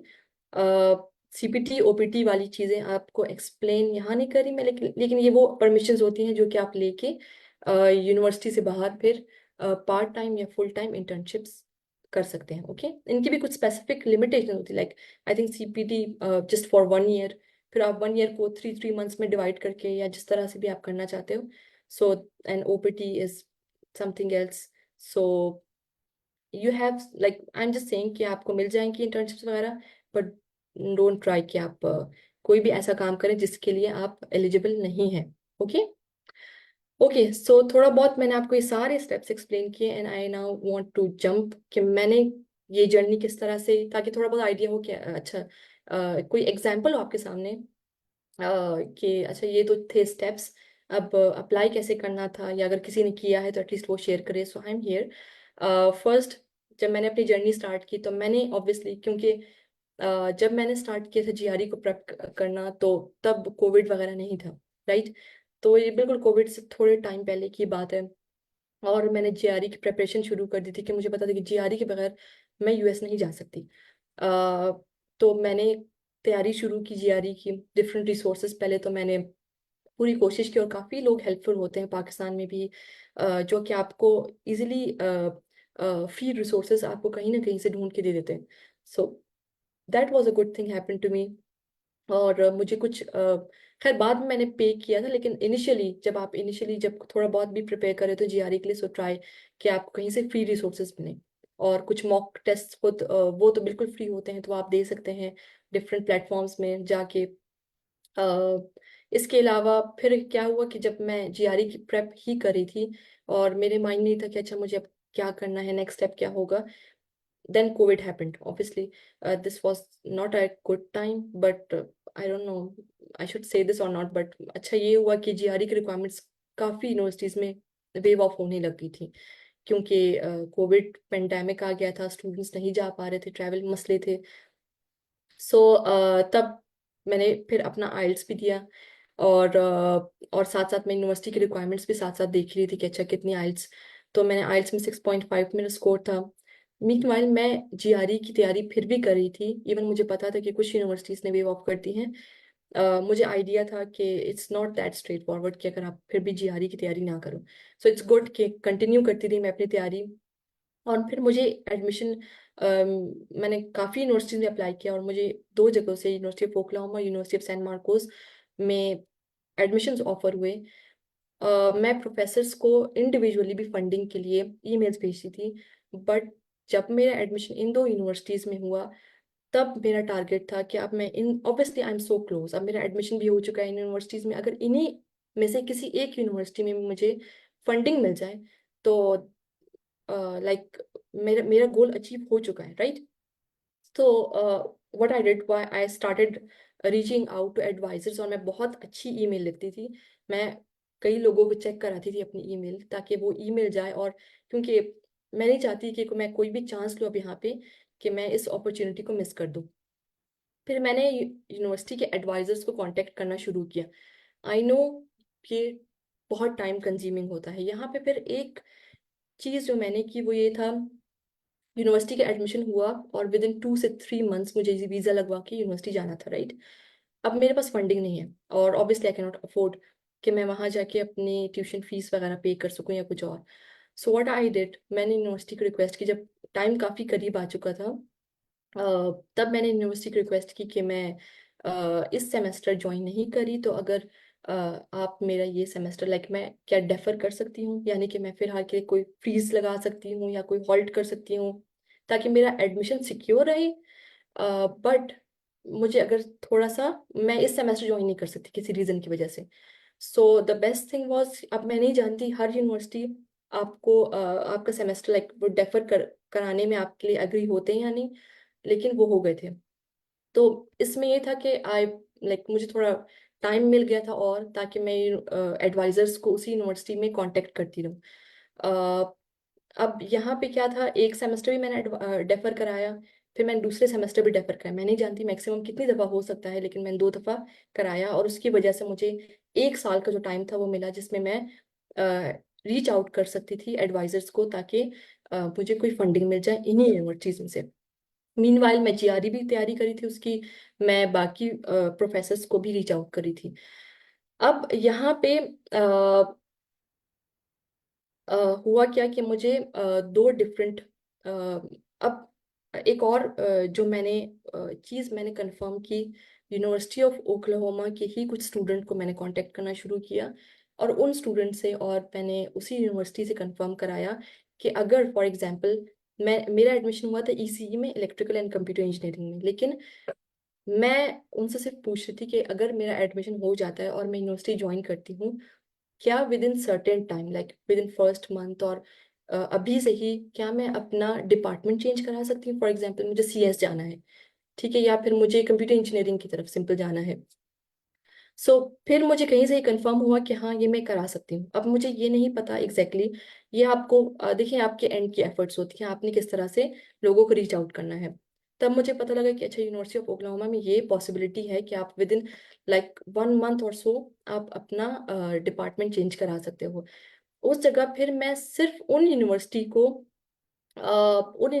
को टारगेट सॉरी उन प्रोफेसर्स को सिर्फ ईमेल नहीं भेजती थी जो कि ईसीई के हैं, बल्कि उन प्रोफेसर्स को भी भेजना शुरू कर दिया जो कि कंप्यूटर साइंस के हैं, जो कि मे बी लाइक जितने भी लाइक आर्टिफिशियल इंटेलिजेंस वगैरह अगर डिपार्टमेंट मौजूद होते तो मैं सबको करती। लेकिन तब मैंने सिर्फ कंप्यूटर साइंस एक ऐसा डिपार्टमेंट था जिनके प्रोफेसर्स को भी मैंने रीच आउट करना शुरू किया कि एटलीस्ट मुझे ये चीज़ कंफर्म हो गई कि मैं डिपार्टमेंट चेंज करा सकती हूँ। अगर मुझे फंडिंग कहीं से भी मिलती है तो एटलीस्ट मैं यूनिवर्सिटी ज्वाइन करते साथ ही मैं अपना डिपार्टमेंट वही चेंज करा दूँ जहाँ जिस प्रोफेसर से मुझे फंडिंग मिल रही है। So this was the another method जो मैंने किया। थोड़ा बहुत टाइम भी मिल गया था और चीज़ें भी मैंने कुछ कंफर्म की, and that was the reason शायद कि थोड़े से थोड़ा सा क्या कहते हैं उसे, रेंज बढ़ गया था कि जितने प्रोफेसर्स। तो मुझे एक प्रोफेसर जो थे कंप्यूटर साइंस के, उन्होंने रीच आउट किया। एक इलेक्ट्रिकल एंड कंप्यूटर इंजीनियरिंग के ही प्रोफेसर ने मुझे रीच आउट किया था इंटरव्यू के लिए। और दोनों ने इंटरव्यू के बाद मुझे, इंटरव्यू कॉल्स ऐसी नहीं होती, इंटरव्यू कॉल्स सच्ची बताऊं इट्स जस्ट अ फॉर्मेलिटी। वो थोड़ा बहुत आपका इंट्रोडक्शन लेते हैं, थोड़ा कॉन्फिडेंस देखते हैं, एंड दैट्स इट। वो बैठ के आपसे हर एक चीज़ नहीं पूछते, थोड़ा बहुत सिर्फ आप अपना एक दो स्लाइड्स आप अपनी पहले से ही तैयार कर लें कि अच्छा मेरा ये रिसर्च था, ये प्रोजेक्ट्स थे। और अब वो बैठ के आपसे कोई टेस्ट नहीं लेंगे कि अच्छा मुझे ज़रा इसकी डेफिनेशन बताएं या वगैरह। इट्स जस्ट वो थोड़ी सी फॉर्मेलिटी जैसी होती है। तो वो इंटरव्यू कॉल्स इतने डिफिकल्ट नहीं होते। कभी आते हैं तो जस्ट बी कॉन्फिडेंट, एंड जो भी आता है आप इजीली एक दो स्लाइड्स में कवर करके उनसे पूछें कि can I share my slides, या कुछ छोटी प्रेजेंटेशन दे सकती हूँ, दे सकता हूँ, तो वो और ज़्यादा प्रोफेशनल भी लगेगा। तो खैर वो इंटरव्यू कॉल्स थी और दोनों एडवाइजर्स की तरफ से मुझे फुली फंडेड स्कॉलरशिप ऑफर हुई as a GRA। But obviously फिर मैंने, मेरा एडमिशन भी EC में हो गया था, मेरा मेरा इंटरेस्ट भी यहाँ पर था। तो फिर I opted for this one advisor और थोड़ी और चीज़ें भी देखी, and that's how I secured my GRA ship. So this was basically my journey, and now I have maintained my 4 CGPA throughout my academic journey. It's been almost now 2 years here. और मैंने अपने दो जो projects हैं उनको complete कर लिया है, और मैं तीसरे प्रोजेक्ट पे अभी काम करना मैंने अभी शुरू किया है। प्रोजेक्ट्स मींस रिसर्च पेपर आप कह सकते हैं या जो भी। तो आने से पहले एक दफ़ा कंफर्म भी कर लें अपने एडवाइजर से, जस्ट आस्क देम क्वेश्चन के उनकी रिक्वायरमेंट क्या है। मास्टर्स फॉर एग्जांपल अगर आपको वो ग्रेजुएट करता है एज ए मास्टर स्टूडेंट या PhD स्टूडेंट, तो उनकी रिक्वायरमेंट्स क्या होती है। तो मेरे एडवाइजर की रिक्वायरमेंट थी कि एटलीस्ट मेरे 4 पेपर्स तो पब्लिश होने चाहिए, and I have done 2 so far, and I'm on 3, and I'm targeting to complete my 4 papers और अपनी PhD की रिक्वायरमेंट्स पूरी करके I request them कि मुझे एज ए PhD ग्रेजुएट कर दें। एंड मेरा एक इंटर्नशिप एक्सपीरियंस भी है कि इस समर इट वाज लाइक मैंने अपने एडवाइजर से व्हेन यू गेट एडमिशन, और जब आप अपने advisor, obviously initially try to keep like give some time to that relation of your and your advisor. ज़्यादा साथ मत पूछें कि अच्छा मैं इंटर्नशिप कर सकता हूँ या कर सकती हूँ, ये चीज़ अलाउड है या नहीं।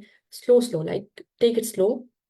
तो मैंने 8 months बाद थोड़ा बहुत पूछना शुरू किया कि can I do some internship, या बहुत सारी इंटर्नशिप्स मैं देख रही हूँ, तो क्या मैं, so try to give some time to this relation. Because अगर आप बहुत ही तेज़ी से चीज़ों पे जंप करने लगेंगे just because you want some dollars और you want to earn something, so वो भी कभी कभी थोड़ा नेगेटिव चला जाता है। But try to ask slowly and gradually, और पहले तो अपने लैब के बाकी स्टूडेंट से पूछा करें, and then go and ask और आस्क फॉर परमिशन कि मैं इंटर्नशिप कर सकती हूँ या कर सकता हूँ। तो then start applying for internship, and I was fortunate कि मुझे इंटर्नशिप भी मिली और उन्होंने मुझे एक्सटेंशन भी ऑफर की कि मैं इंटर्नशिप जितनी और कंटिन्यू कर सकती हूँ मैं करूँ।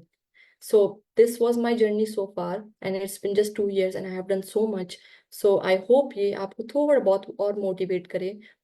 खैर ये तो थी मेरी थोड़ी बहुत success story, that I belong to some middle class और कोयटा, जहाँ पे बहुत ही कम फीमेल्स थी जिन्हें मैं मुझे नहीं याद कोई भी यंग लड़की आई हो US जिसे मैं देख सकूं, जिसे मैं एक रोल मॉडल होता है ना किसी बंदे का।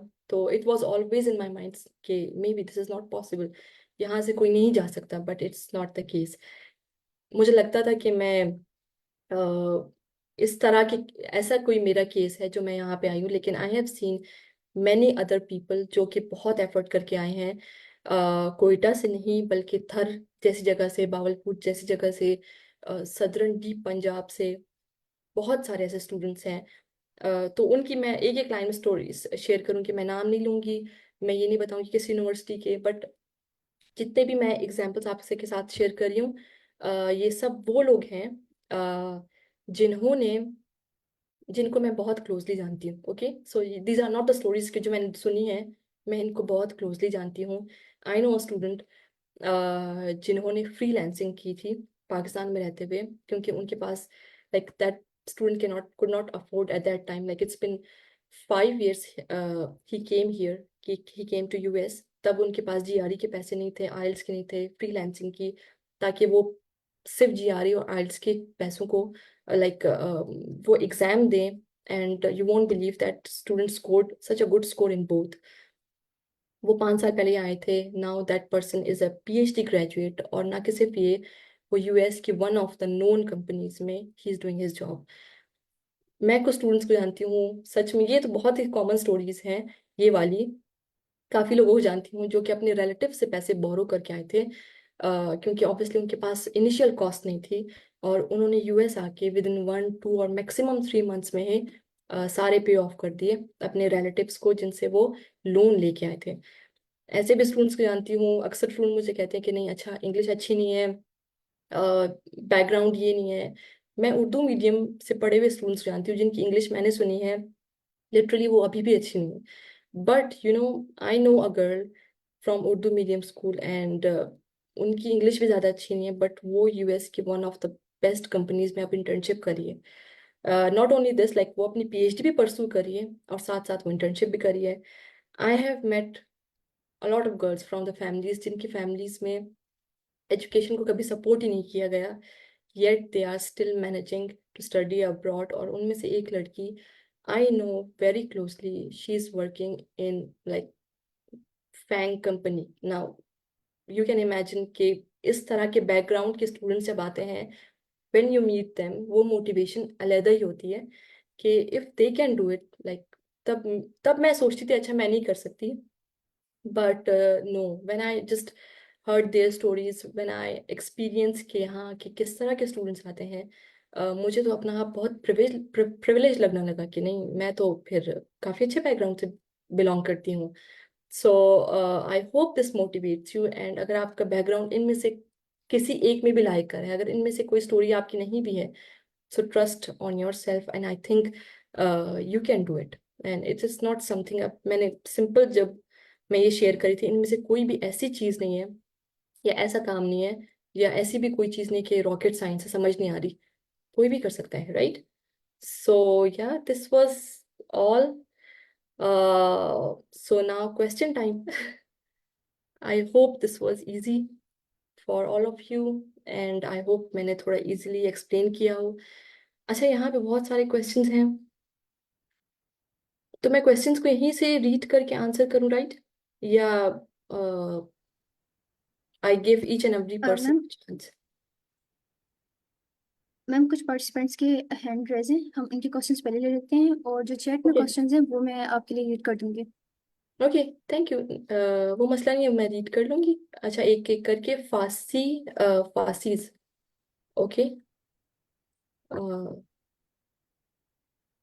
उनका हैंड रेज है। जी मैम, सरफसी हाँ, आप क्वेश्चन पूछ सकते हैं अब। Assalamu alaikum. Am I audible? Yes yes you जी sir. First of all, thank you, ma'am Hifza, कि आपने इतना अच्छा, इतना डिटेल्ड वेबिनार डिलीवर किया, and I believe it was one of the best webinar we have seen on iCode Guru on this topic. So thank you so much for these details. मेरे पास 2 questions हैं. First question जो है वो आपकी अपनी profile से related है, कि आपने हमें बताया कि आपके पास IELTS 6.5 बैंड्स थे, यस जो कि हम लोग कंसिडर करते हैं कि एक अच्छे बैंड्स नहीं है for T opportunities. Yes So what things do you have, 1 or 2 things in your profile that you believe कि जिसने आपको fully funded opportunities के लिए जो है ना eligible किया, that made you stand out in your profile? So this was one question कि आपकी अपनी प्रोफाइल से, एंड मैं अपना सेकंड क्वेश्चन मेरे अपने आप से रिलेटेड है, कि मैंने एक प्रोफेसर को रीच आउट किया था यूनिवर्सिटी ऑफ मिशिगन डियरबॉर्न से, and I had a very good response from him.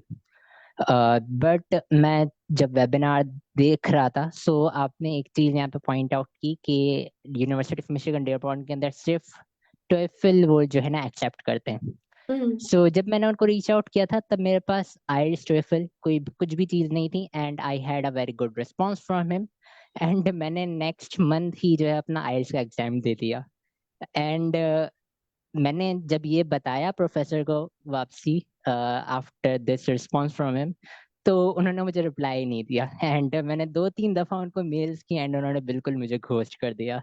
So it is kind of a silly thing from my side. मुझे देखना चाहिए था कि यूनिवर्सिटी की रिक्वायरमेंट्स क्या थी, लेकिन आप मुझे अब कुछ रिकमेंड कर सकते हैं कि मैं अब क्या करूं? क्या मैं यूनिवर्सिटी को ईमेल करूं, या फिर अब थोड़ा सा टाइम भी गुजर चुका है, तो प्रोफेसर को किस तरीके से देखा जाए, क्या किया जाए? और थर्ड थिंग इज कि क्या हमें यूनिवर्सिटी ऑफ ओक्लाहोमा के अंदर फी वेवर्स मिल सकते हैं? किन फी वेवर्स की बात करें? Like application fee weavers. अगर एडमिशन हुआ है तो शायद मिल जाए, अगर एडमिशन नहीं हुआ तो नहीं। Okay, so first question was about your profile and second question Yeah. was about me. Yeah. Okay, so last question I think I have answered कि अगर आपका एडमिशन हो चुका है तो आपको फी वीवर मिल जाएगा, डिपेंडिंग ऑन यूनिवर्सिटी के हालात। बट ये आपकी ईमेल पे डिपेंड करता है कि आप उन्हें क्या लिख के भेजते हैं। That's really important, but it's not necessary कि आपको हर दफ़ा मिल जाए, but it was one option, क्योंकि मैं जानती हूँ काफ़ी स्टूडेंट्स के लिए ये $50 $150 आर अलॉट, मेरे लिए भी थे एक टाइम में। So it's a good approach, it will not hurt you कि अगर आप किसी को सिर्फ ईमेल भेजते हैं कि मेरा एडमिशन वगैरह हो चुका है, तो अगर फी वेवर मिल सकती है। So that's a good approach. दूसरा, पहली चीज, अच्छा, मैं जो अपने प्रोफाइल को पूरा एक्सप्लेन करी थी, डिड यू नोटिस कि फिर मैंने जैसे ही मेरा एडमिशन हुआ मैंने GRE की तैयारी नहीं की। ऑब्वियसली मुझे फंडिंग मिल चुकी थी, जो गोल मेरा था वो मैं फुलफिल कर चुकी थी। अब मैं GRE की तैयारी क्यों करूं? क्योंकि बाकी मुझे कंटिन्यू करने का कोई मकसद ही नहीं रहा। मेरे पास सिर्फ IELTS था जो कि 6.5 का था। Yes, I agree. पहली बात तो उस टाइम पे आई थिंक कोविड चल रहा था, मे बी ये एक रीज़न था। दूसरा ये है कि मैंने मैं सिर्फ अंडर ग्रेड की बात नहीं की, मैंने मास्टर्स किया था। मैंने अपने मास्टर्स में एक कॉन्फ्रेंस पेपर और एक जर्नल पेपर भी पब्लिश किया था। मेरा एक और जर्नल पेपर भी पब्लिश होने वाला था, राइट?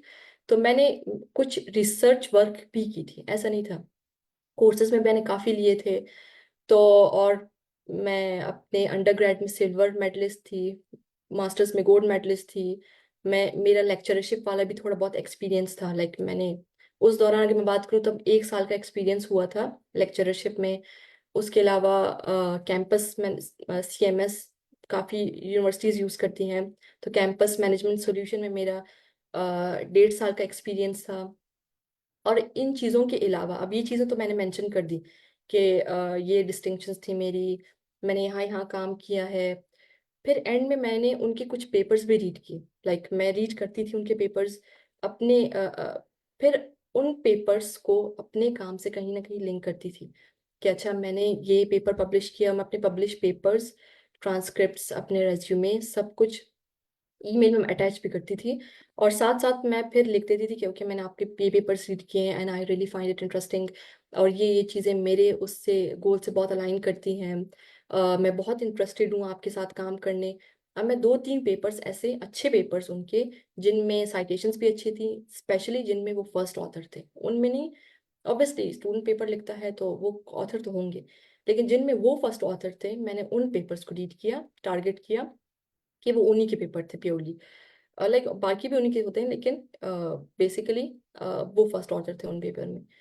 फिर मैं उन पेपर्स को डिटेल में रीड करती थी। मैं उनमें से कुछ अच्छे पॉइंट्स निकाल के उन्हें फिर एक पैराग्राफ में मैंने डिटेल में एक्सप्लेन किया। I think that thing was little bit catchy for them, क्योंकि मैं इनिशियली जब ईमेल लिखती थी तब मेरी ईमेल्स में ये चीज़ें इतनी ज़्यादा डिटेल नहीं होती थी, राइट? ना ही इतनी मेरी ईमेल अच्छी थी। जब मुझे 1-2 दफ़ा रिजेक्शंस मिली मेरी ईमेल पे, ठीक है, एक्सेप्टेंस नहीं थी, कुछ नहीं था, रिजेक्शंस मिली, बहुत ही पोलाइट रिजेक्शंस थी। तब मुझे आइडिया हुआ ओके अब मेरी ईमेल इतनी अच्छी है कि लोग रीड करें, एटलीस्ट रिजेक्ट करें चले कोई नहीं, लेकिन एटलीस्ट रीड करें। तो अगर कोई ईमेल इतनी अच्छी हो कि कोई रीड करे एटलीस्ट उसे, तो मतलब ईमेल अच्छी है। तो अगर आपकी ईमेल रीड की है उस बंदे ने तो यकीनन अच्छी होगी थोड़ी और। एक तो ये काम था लाइक फर्स्ट क्वेश्चन के हो सकता है ये चीज़ें थी, ईमेल अच्छी थी, कोविड आ गया था। साथ साथ मैं ईमेल में एक और चीज़ भी मेंशन करती थी। यूनिवर्सिटी ऑफ ओक्लाहोमा में जब इन दो एडवाइजर्स ने मुझे रीच आउट किया, मेरा ये आइडिया है कि मैंने अपनी ईमेल के सब्जेक्ट में ये चीज़ भी लिखी है, मैं इनकमिंग स्टूडेंट हूँ।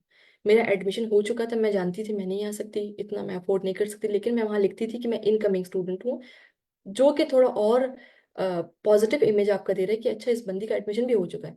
अब वो क्या करते थे कि बजाय वो किसी ऐसे स्टूडेंट को ले जिसका जो अब आएगा एडमिशन भी लेगा, तो अब उन्हें था कि अच्छा इस स्टूडेंट को तो ऑलरेडी एडमिशन भी हो चुका है, ये स्टूडेंट मास्टर्स भी करके आ चुकी है, एक्सपीरियंसेस भी हैं, हमारे रिसर्च पेपर्स भी रीड कर रही है, और अब वो आ भी रही है इसी सेमेस्टर या next semester, so why not इसे फंडिंग दी जाए। तो मेरा ये आइडिया है कि ये एक चीज़ थी, ये कुछ ऐसे पॉइंट्स थे जो कहीं ना कहीं उन्हें कन्विंस कर रहे थे कि बजाय अब किसी नए स्टूडेंट को जिसका ऑलरेडी एडमिशन हो चुका है उसे ही क्यों ना।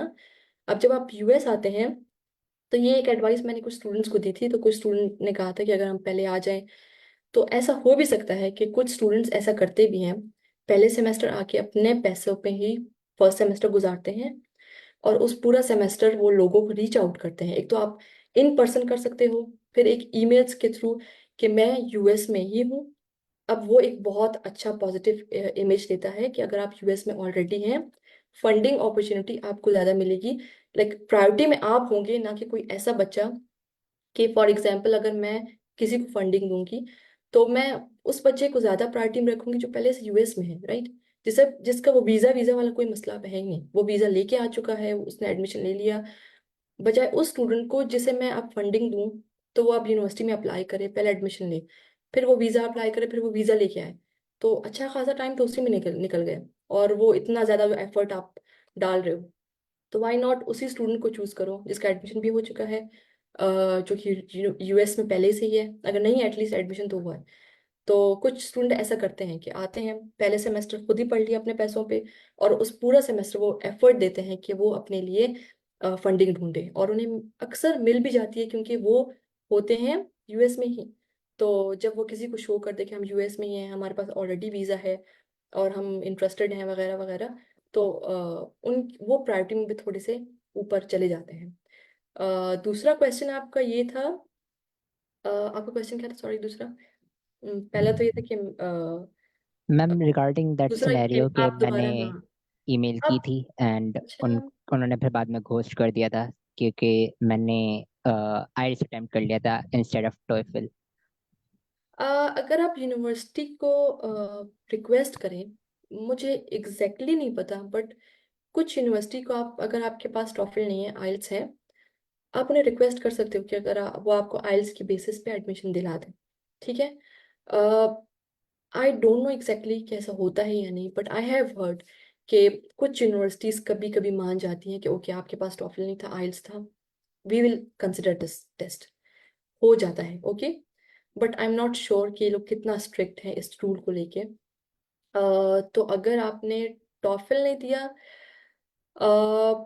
टॉफल आप दे सकते हैं, या तो आप बाकी एडवाइजर्स को रीच आउट करने लग जाएं, don't stick to just one, आपका भी टाइम वेस्ट होगा, हो सकता है वो उसने किसी और स्टूडेंट को हायर कर भी ला already, right.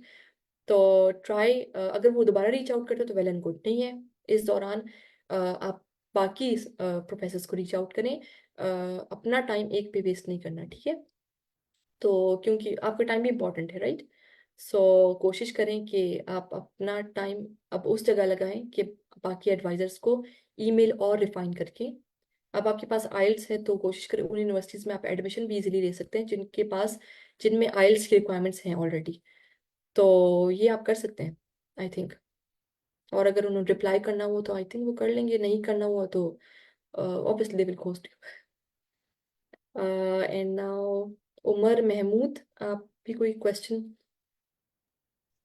Yes ma'am, question ये पूछना था मैंने कि आपने बीच में रिकमेंडेशन लेटर की भी बात की है, तो रिकमेंडेशन लेटर कैसे अटेन किया था, मतलब कहाँ से, क्या कर...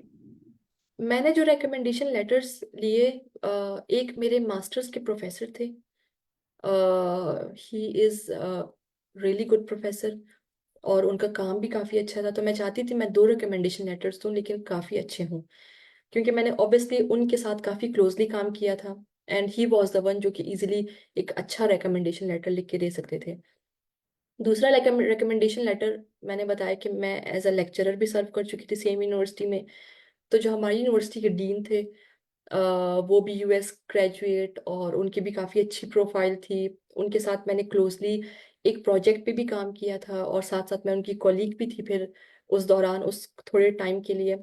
फिर मैंने दूसरा रिकमेंडेशन उनको रिक्वेस्ट की थी कि अगर वो दे दें, क्योंकि अच्छे रिकमेंडेशन लेटर्स वही होते हैं जिनके साथ आपने क्लोजली काम भी किया हो और वो इजीली आपके काम को डिफाइन कर सकें और वो चीज़ें लिखी उनमें जो कि यूनिवर्सिटी के इंटरेस्ट की हों या एडवाइज़र के इंटरेस्ट की हों, कि फॉर एग्जांपल इसने एआई में, मशीन लर्निंग में ये प्रोजेक्ट किया और वगैरह वगैरह, और थोड़ी तारीफें वगैरह हों।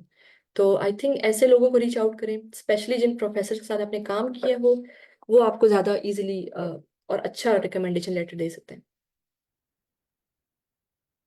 मैम वैसे मैंने 2 प्रोफेसर्स के साथ काम किया हुआ है 2 प्रोजेक्ट्स के ऊपर, तो मतलब मैं उनसे रिकमेंडेशन लेटर ले लूँ तो वो मैटर करता है, तो हाँ करेगा, मुझे बिल्कुल। उनसे रीच आउट करना चाहिए ताकि रिकमेंडेशन लेटर्स मैं उनसे ले सकूँ, ऐसे ही।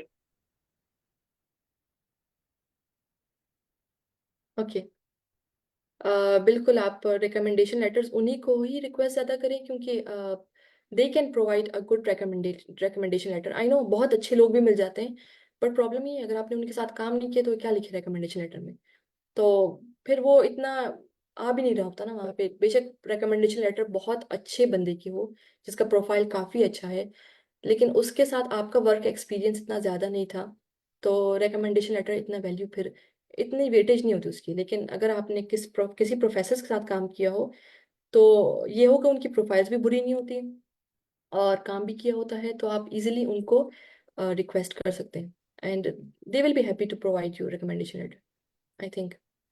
ओके, आगा शाहजेब अली। या थैंक यू मैम। मैम आपने रिकमेंडेशन लेटर के बारे में बहुत अच्छा पॉइंट रेज किया कि that it should define the work that closely aligns with the university. In this regard I have 2 LUMS professors जिसके साथ जो मेरे इंस्ट्रक्टर्स थे properly, so maybe I can ask them for yes, recommendation letter. जैसे मैंने sign language detection के ऊपर काम किया था, स्मॉल प्रोटोटाइप, तो maybe they can provide a good recommendation letter. Obviously they can. If you have worked so closely with them, so they can, and they will be so happy. And try, अगर आप किसी को recommendation letter भेजना चाहते हैं, पहले थोड़ा बहुत खुद ड्राफ्ट लिख के भेजें, क्योंकि सामने वाला भी कभी कभी, ऑब्वियसली हर किसी के पास आजकल इतना टाइम नहीं होता, तो ये भी एक अच्छी अप्रोच होती है कि अगर कोई आपको रिकमेंडेशन लेटर दे रहा है, सो दे गेट सो हैप्पी कि यार आपने एटलीस्ट कोई कोई ड्राफ्ट तो प्रिपेयर किया था, या कोई रफ ड्राफ्ट हो या कोई रिकमेंडेशन लेटर पूरी लिखी हुई हो, और आप उन्हें भेजें कि अगर वो कोई चेंजेस करना चाहते हैं या कुछ ऐड करना चाहते हैं, so that is also good approach. ये होता है थोड़ा प्रोफेशनल भी नज़र आएगा, और और वो ज़्यादा इजीली विलिंग होते हैं, क्योंकि उन्हें पता होता है कि मैं सिर्फ थोड़ा रीड करूँ, थोड़ा मॉडिफाई करूँ, साइन करके भेजना है मैंने। लेकिन अगर आप किसी को बस सिर्फ प्लेन बोल दे के अच्छा मुझे रिकमेंडेशन लेटर चाहिए, that person will take 1 or 2 months कि अच्छा मैं लिखूँ, मैं चेक करूँ, और फिर मैं उसे याद भी नहीं होगा ना क्या काम किया। काफ़ी स्टूडेंट्स के साथ काफ़ी प्रोफेसर्स काम करते हैं, तो try to draft it at least and then send it to that person कि अगर आप वो कुछ ऐड करते हैं या अगर वो आपको बता दें कि कौन कौन सी चेंजेस करनी है, एंड फिर आप सिर्फ साइन के लिए उन्हें भेज दें। सो ये भी कोई अच्छी या अप्रोच होती है। ओके, हमारी एंड यूनिवर्सिटी में भी प्रोफेसर डू सेम। तो मैम इजाजत है, मैं इसमें एक पॉइंट ऐड कर दूं। जी जी बिल्कुल सर। जी, आई कोड गुरु पे हम लेटर ऑफ रिकमेंडेशंस के ड्राफ्ट रिव्यू करते हैं ताकि स्टूडेंट्स की हेल्प हो सके कि एक अच्छा ड्राफ्ट कैसे लिखना है। और दूसरा ये मेक श्योर करें कि लेटर ऑफ रिकमेंडेशन में एडजेक्टिव नहीं होनी चाहिए। आप ये ना कहें कि जनाब he is very very hard working student, आप प्रूफ दें जिससे पता चले कि ये hard working student. Yes this is बिल्कुल वेरी वेरी क्रूशियल कि प्रूफ ज्यादा होने चाहिए, कॉन्टेक्स्ट ज्यादा होना चाहिए कि इस बंदे यस ने किस चीज पे काम किया, क्या काम किया और इसकी स्ट्रॉन्ग पॉइंट्स क्या थे। तो दैट हेल्प्स अ लॉट। दूसरी एक और चीज कि ऐसा ना हो कि सारे लेटर ऑफ रिकमेंडेशन आप मोनोटोनस हों आप ही की यूनिवर्सिटी के हों। कोशिश करें कि लेटर ऑफ रिकमेंडेशन जो डिफरेंट लोगों के साथ आपने काम किया डिफरेंट कैपेसिटीज में उनके हों और प्रेफरेबली इंटरनेशनल हों। जिस तरह अगर आपको जापान से कोई बंदा लेटर ऑफ यस रिकमेंडेशन दे कोई एग्जैक्टली साउथ कोरिया से दे रहा है, यूरोप से दे रहा है, अमेरिका से दे रहा है, तो it is a clear proof कि भाई ये इसका जानने वाला नहीं। तो दैट गिव्स अ वेरी, तो उसमें भी हम स्टूडेंट की हेल्प करते हैं to attain international experience that's through national hackathons और लेटर ऑफ रिकमेंडेशन से कैसे रहे। सर जफर ने बहुत अच्छा पॉइंट ऐड किया है क्योंकि जहाँ तक कि to the best of my knowledge अक्सर स्टूडेंट्स जिनका एडमिशन होता है वो इन बेसिस पे भी ज़्यादा होता है कि जब जिन्होंने यूएस बेस्ड कंपनीज के साथ काम किया हो, रिमोटली ही सही, या यूएस बेस्ड कुछ प्रोजेक्ट्स में उनका कोई पार्ट हो। तो जैसे रिकमेंडेशन लेटर में भी आप लिख सकते हैं। साथ साथ आप अगर कहीं पे किसी एडवाइजर को बोलें अच्छा मैंने यूएस बेस्ड इस प्रोजेक्ट पे काम किया था, तो एडवाइजर इम्प्रेस होता है रादर देन सिर्फ पाकिस्तान से ही कुछ। I know it's not that easy, but अगर किसी ने किया है तो that is a really good point two add, और उसे बहुत बढ़ा चढ़ा के एक्सप्लेन करें कि अगर किसी ने न्यूजीलैंड बेस्ड किसी कंपनी के साथ काम किया है, किसी जैसे सर ने बताया किसी जापान वालों के साथ काम किया है, सो नहीं है तो ऑब्वियसली थोड़ा बहुत एक्सपीरियंस देख लें, कहीं से गेन कर सकते हैं। और सर जफर को कांटेक्ट करें, लाइक ही सेड कि वो अच्छी गाइडलाइन देते हैं इन चीज़ों पे। So that's a really good point here. And now Ubaidur Rahman.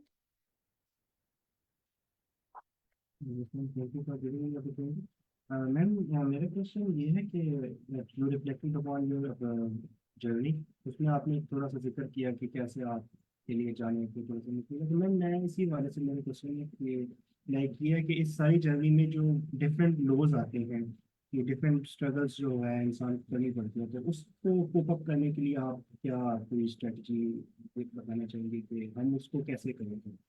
अच्छा, स्ट्रगल्स की कोई एक आध एग्जांपल अगर आप दे दें, लाइक किस टाइप की स्ट्रगल?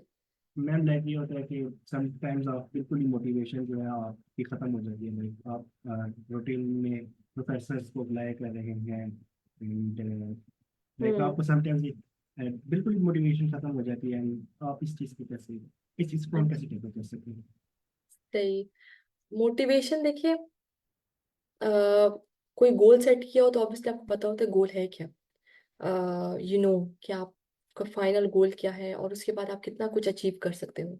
इस दौरान मोटिवेशन लूज होती है, मेरे साथ भी होता था, बट बहुत सारे ऐसे पॉइंट्स मेरी लाइफ में भी आए हैं जहाँ पे लिटरली मोटिवेशन अगर कोई होता तो शायद, फॉर एग्जाम्पल अगर मैं बताऊँ, मैं थी कंप्यूटर साइंस का स्टूडेंट, बट अंडर ग्रेड में टिल 6 सेमेस्टर मेरे पास कोई लैपटॉप नहीं था। I use to go to my university labs, वहाँ जाके मैं पढ़ती थी, कोडिंग की तैयारी की, असाइनमेंट्स कंप्लीट करती थी, घर आई तो घर में भी कंप्यूटर पड़ा होता था, लाइक वो डेस्कटॉप वाला। और अगर लाइट चली गई तो फिर मैं बिल्कुल ब्लैंक बैठी होती थी। जस्ट टेल मी कि that time like motivation zero होनी चाहिए किसी इंसान की कि एफर्ट करो। आफ्टर 6 सेमेस्टर भी obviously I could not afford it, लेकिन best thing that happened was prime minister laptop scheme start हुई एंड मेरा फाइनल ईयर पूरा प्रोजेक्ट और मेरा मास्टर्स का भी पूरा प्रोजेक्ट मैंने उसी पे कंप्लीट किया। I don't know you believe me और नॉट, बट इस दौरान बहुत सारी हर्डल्स थी लाइफ में, राइट, बट आई न्यू मेरा गोल क्या है। ठीक है, मुझे पता था पूरी लाइफ मुझे उस लूप में नहीं रहना। सबसे बड़ी मोटिवेशन यही थी कि मुझे नहीं रहना इस लूप में, पूरी पूरी लाइफ में यहीं पे चक्कर नहीं काटती फिरूंगी। If I want to do something for me then I have to move.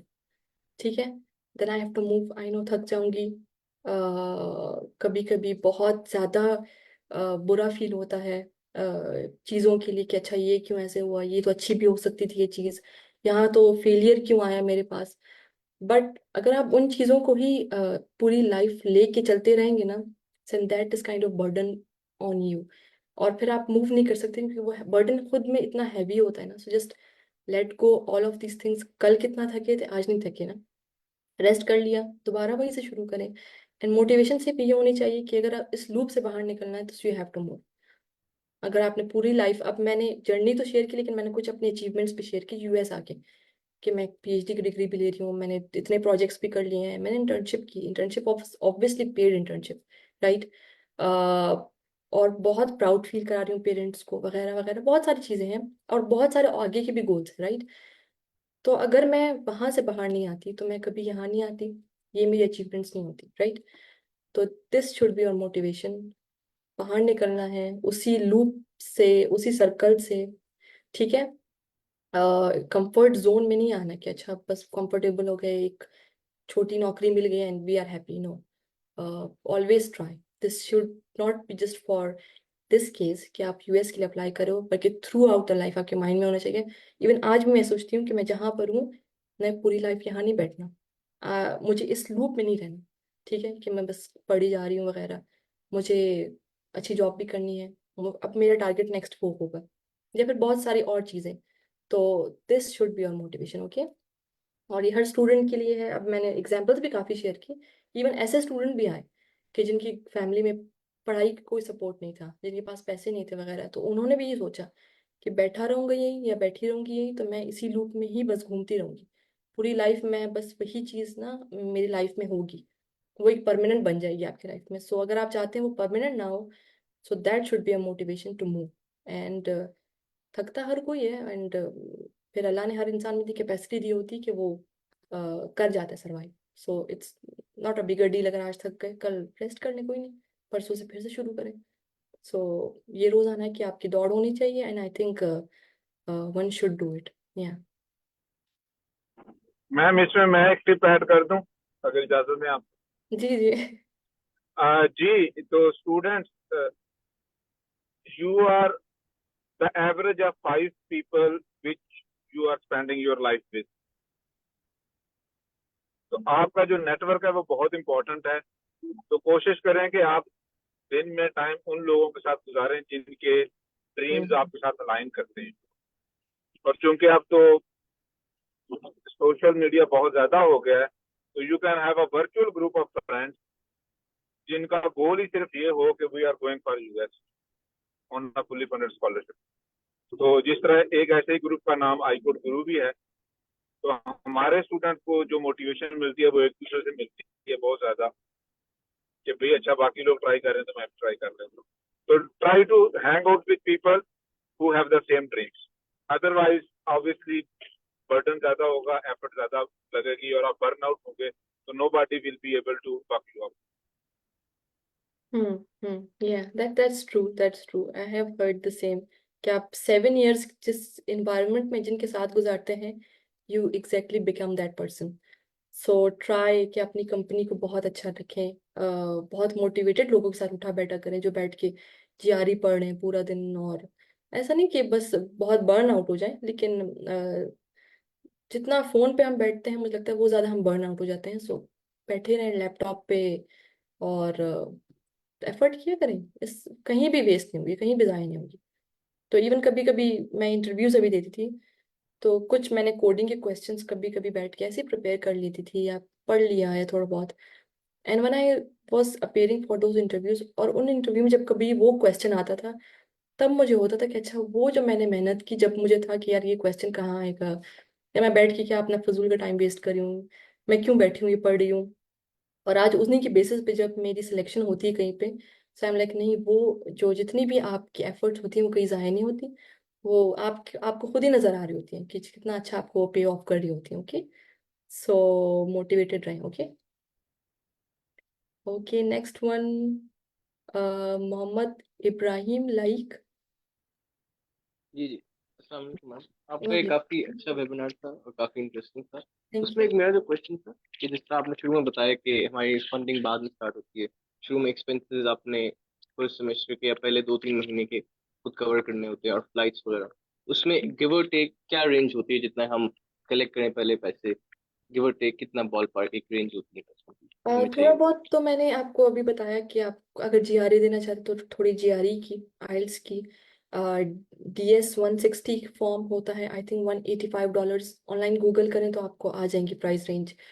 Savage फी आपकी होती है $350, वो आपको और उसके अलावा जब आप वहाँ जाते हैं सो बिल्कुल ब्लैंक मत जाएं, एटलीस्ट कुछ डॉलर्स आपके होने चाहिए आपके पास, मे बी $500,000 एटलीस्ट, कि जब आप पहले दिन जाते तो आप पहले दिन आपके हाथ पे स्टाइपेंड पकड़ा नहीं दिया जाता, आपके पास पहले दिन आपका बैंक अकाउंट कुछ भी नहीं होता। So you should have some money with you कि आप जाएं तो एटलीस्ट वो पहला 1-2 महीना आप किस तरह से गुजारा करते हैं, तो उसके लिए थोड़ी बहुत लमसम अमाउंट ज़रूर होनी चाहिए आपकी।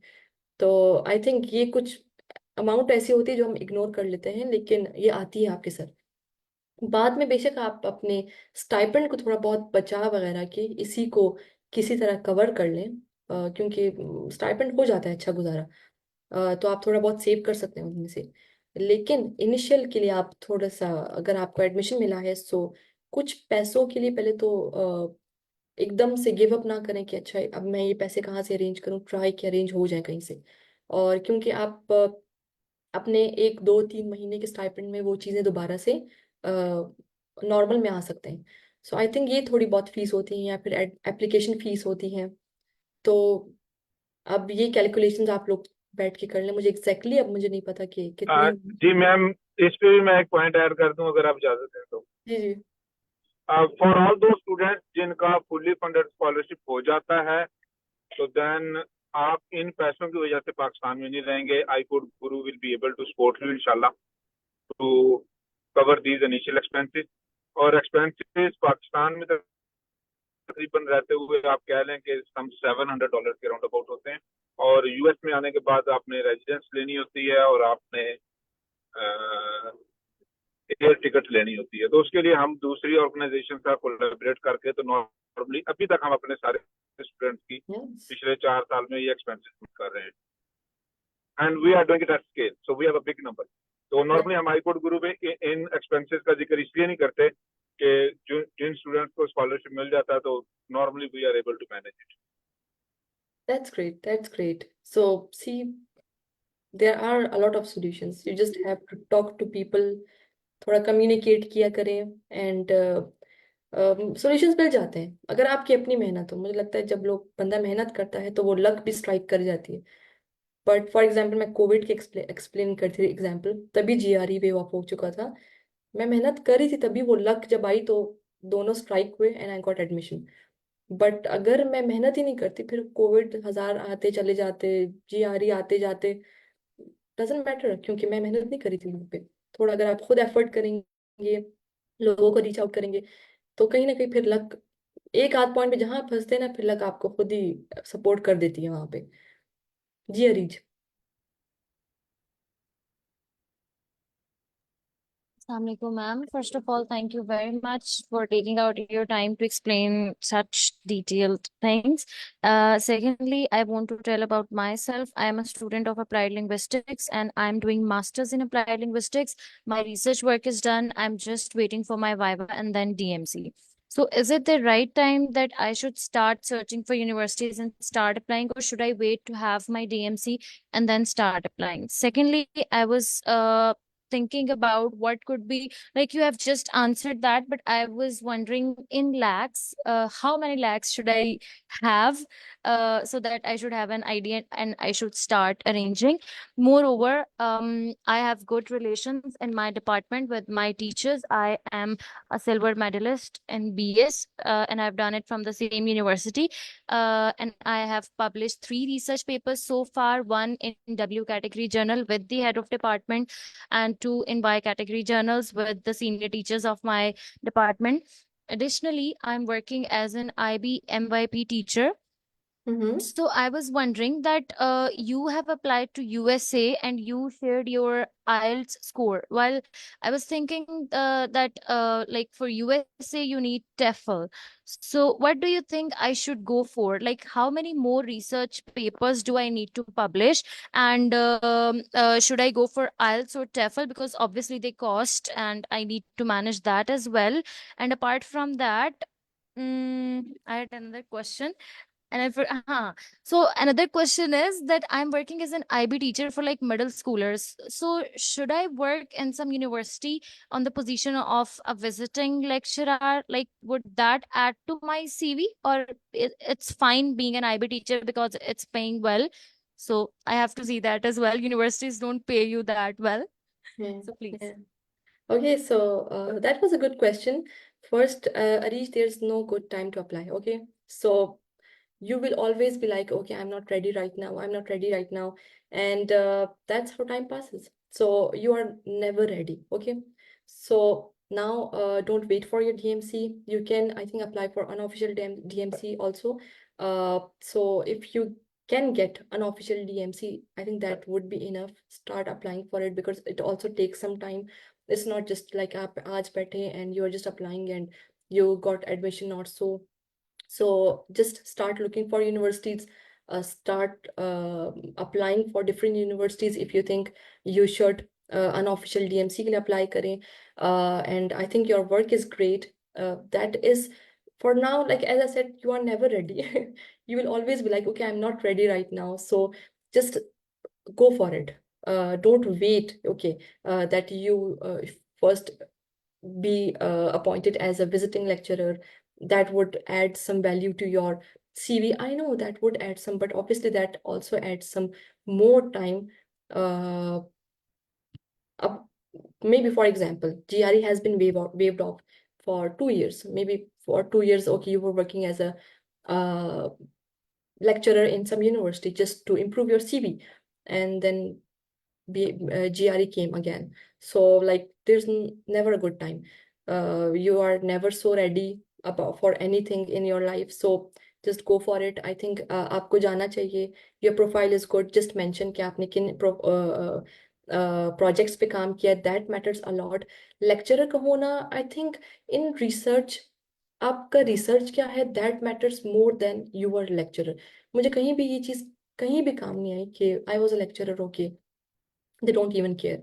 सो ज्यादा जो मेरी चीजें फोकस थी कि अच्छा मेरा जर्नल पेपर, मेरा कॉन्फ्रेंस पेपर, पेपर था किस बारे में, पेपर कहाँ पर था, पब्लिश कहाँ हुआ था. I think that thing matters a lot. और then it's totally on you कि आप ईमेल किस तरह से ड्राफ्ट करते हो. Just write in a very good वे.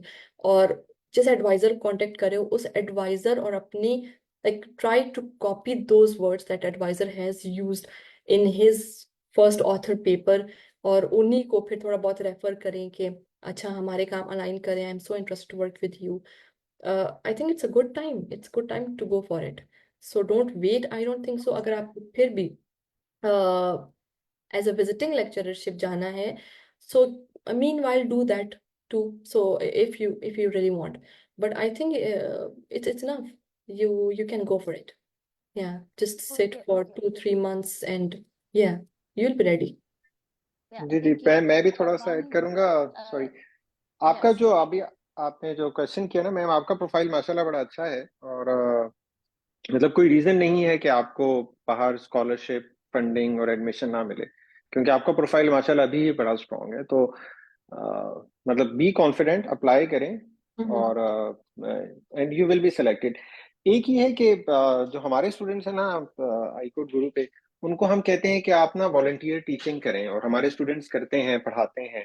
ये एक चीज है जो उनको हेल्प करती है इन एडमिशंस. उसकी दो रीजंस हैं. एक, यहाँ पर ना यूएस कल्चर में वॉलंटियरशिप को बहुत इंपॉर्टेंस दी जाती है. दे एनकरेज पीपल के इवन जो हाई स्कूल स्टूडेंट्स होते हैं वहां से वो इनमें इनकलकेट करते हैं कि आपने ना लोगों के लिए वॉलंटियर करना है. उसमें वॉलंटियर टीचिंग हमारे स्टूडेंट्स को बड़ी हेल्प करती है.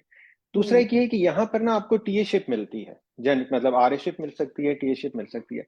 तो प्रोफेसर्स भी कॉन्फिडेंट फील करते हैं कि यार अगर मैंने स्टूडेंट को एज ए टीए लेना है, इसने कल को मेरे स्टूडेंट्स को पढ़ाना है, लैब्स करवानी है, तो इसने तो ऑलरेडी पढ़ाया हुआ है, तो उस सिलसिले में वो एक्सपीरियंस हेल्प करता है.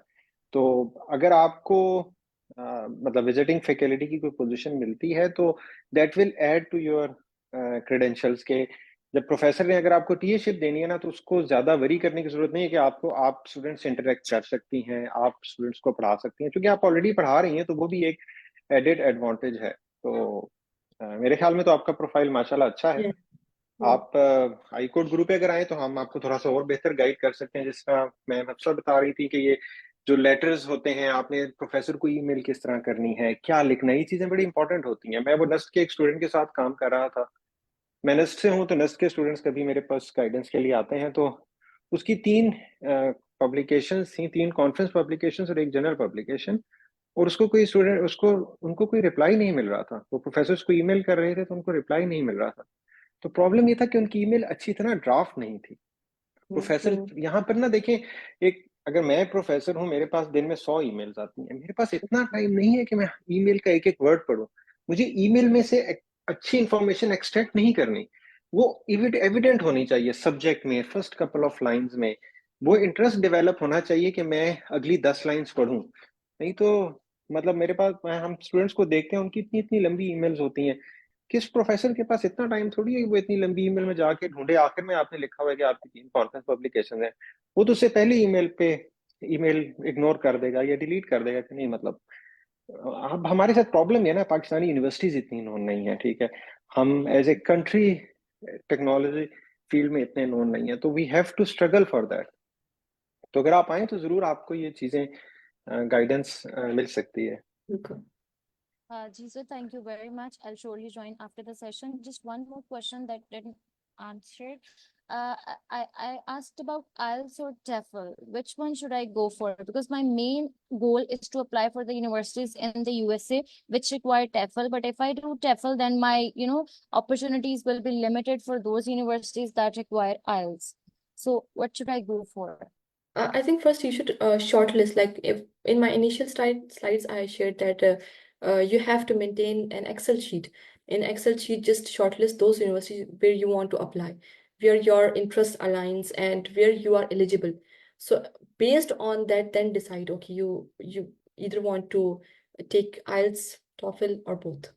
So then it's totally up to you. All right, all right. Thank you very much, ma'am and sir. Thank you. Thank you. Okay, Shoaib. Hello ma'am. वालेकुम सलाम। मैम मैं कह रहा था कि मैंने ना नेस्ट में वैसे तो मैं यूनिवर्सिटी का स्टूडेंट हूँ ना, मैं नेस्ट में डायरेक्शन वगैरह कर रहा हूँ, तो वहाँ पर प्रोफेसर से अपना काम करूँ, तो क्या मैं उनसे लेटर्स लिखवा लूँ तो ज़्यादा अच्छा होगा, या फिर इस्लामिक यूनिवर्सिटी टीचर्स लिखवाऊँ लेटर ऑफ रिकमेंडेशंस जिनके साथ आपने ज्यादा मीनिंगफुल काम किया हो। अगर आप नेस्ट के साथ एआई का काम किया साथ।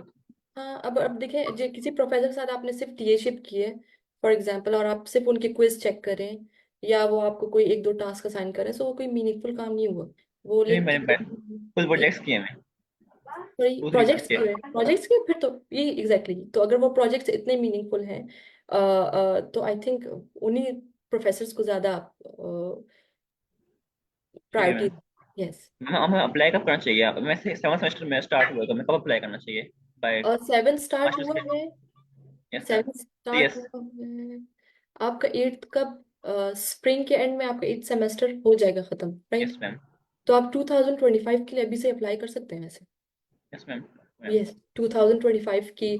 और लिंक्डइन एक बहुत अच्छी जगह है, आप स्पेशली लिंक्डइन में प्रोफेसर्स को आप सब ऐड करें, एटलीस्ट फॉलो करें।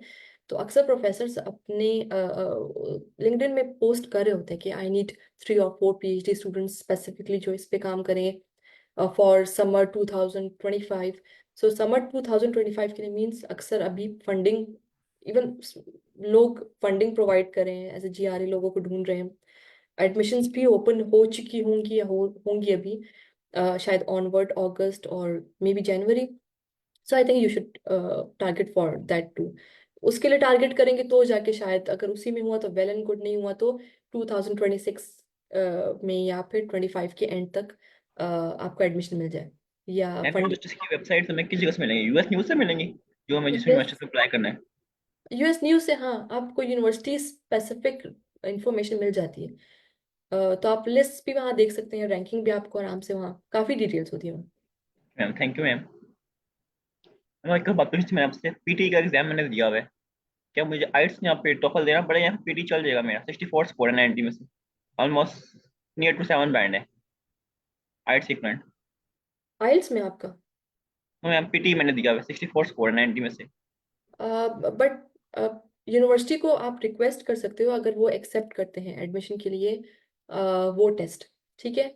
अगर वो नहीं करे तो फिर उस यूनिवर्सिटी की स्पेसिफिक उस रिक्वायरमेंट को फिर पूरा करना जरूरी है। लेकिन आप मैम रिक्वेस्ट कर सकते हैं, ईमेल करने में कोई like no one mind in US कि अगर आप किसी को ईमेल करो या यूनिवर्सिटीज को इंक्वायरी करते हो, so it's not a bad thing अगर आप पूछो किसी मैम से। उनको मैं 6 सेमेस्टर की ट्रांसक्रिप्ट सेंड कर दूं मेल में, on the basis of 6 semester में अप्लाई करूंगा ना। किस सेमेस्टर में, सॉरी मुझे आप क्वेश्चन समझ मैं नहीं आया। On the basis of 6 semester apply करूंगा ना अभी, मेरा 6 सेमेस्टर कंप्लीट हुए हैं तो मैं उसी बेस पे अप्लाई कर सकता हूँ अभी मास्टर्स के लिए। एटलीस्ट आप सर्च तो अभी से शुरू कर दो। आप फंडिंग के लिए तो अप्लाई करो, फंडिंग जी में आप कर। बिल्कुल, after 6 semester you are eligible to apply. हमारे सारे स्टूडेंट 6 सेमेस्टर के बाद अप्लाई करते हैं। हम्म ठीक है सर, थैंक यू सर। क्योंकि इवन काफी स्टूडेंट्स यहाँ आते हैं जिनका कॉन्वोकेशन भी नहीं हुआ होता और वो यहाँ मास्टर्स उन्होंने शुरू कर दिया होता है या पीएचडी। तो यानी कि आप अपने वो उन्होंने ऑब्वियसली सी बात है 1 साल पहले ही सब अपना पूरा प्रोसेस वगैरह, so that's really good time कि आपका कोई टाइम ज़ाया नहीं होता, बचता ज़्यादा है। Thank you ma'am. Shaheer Khan.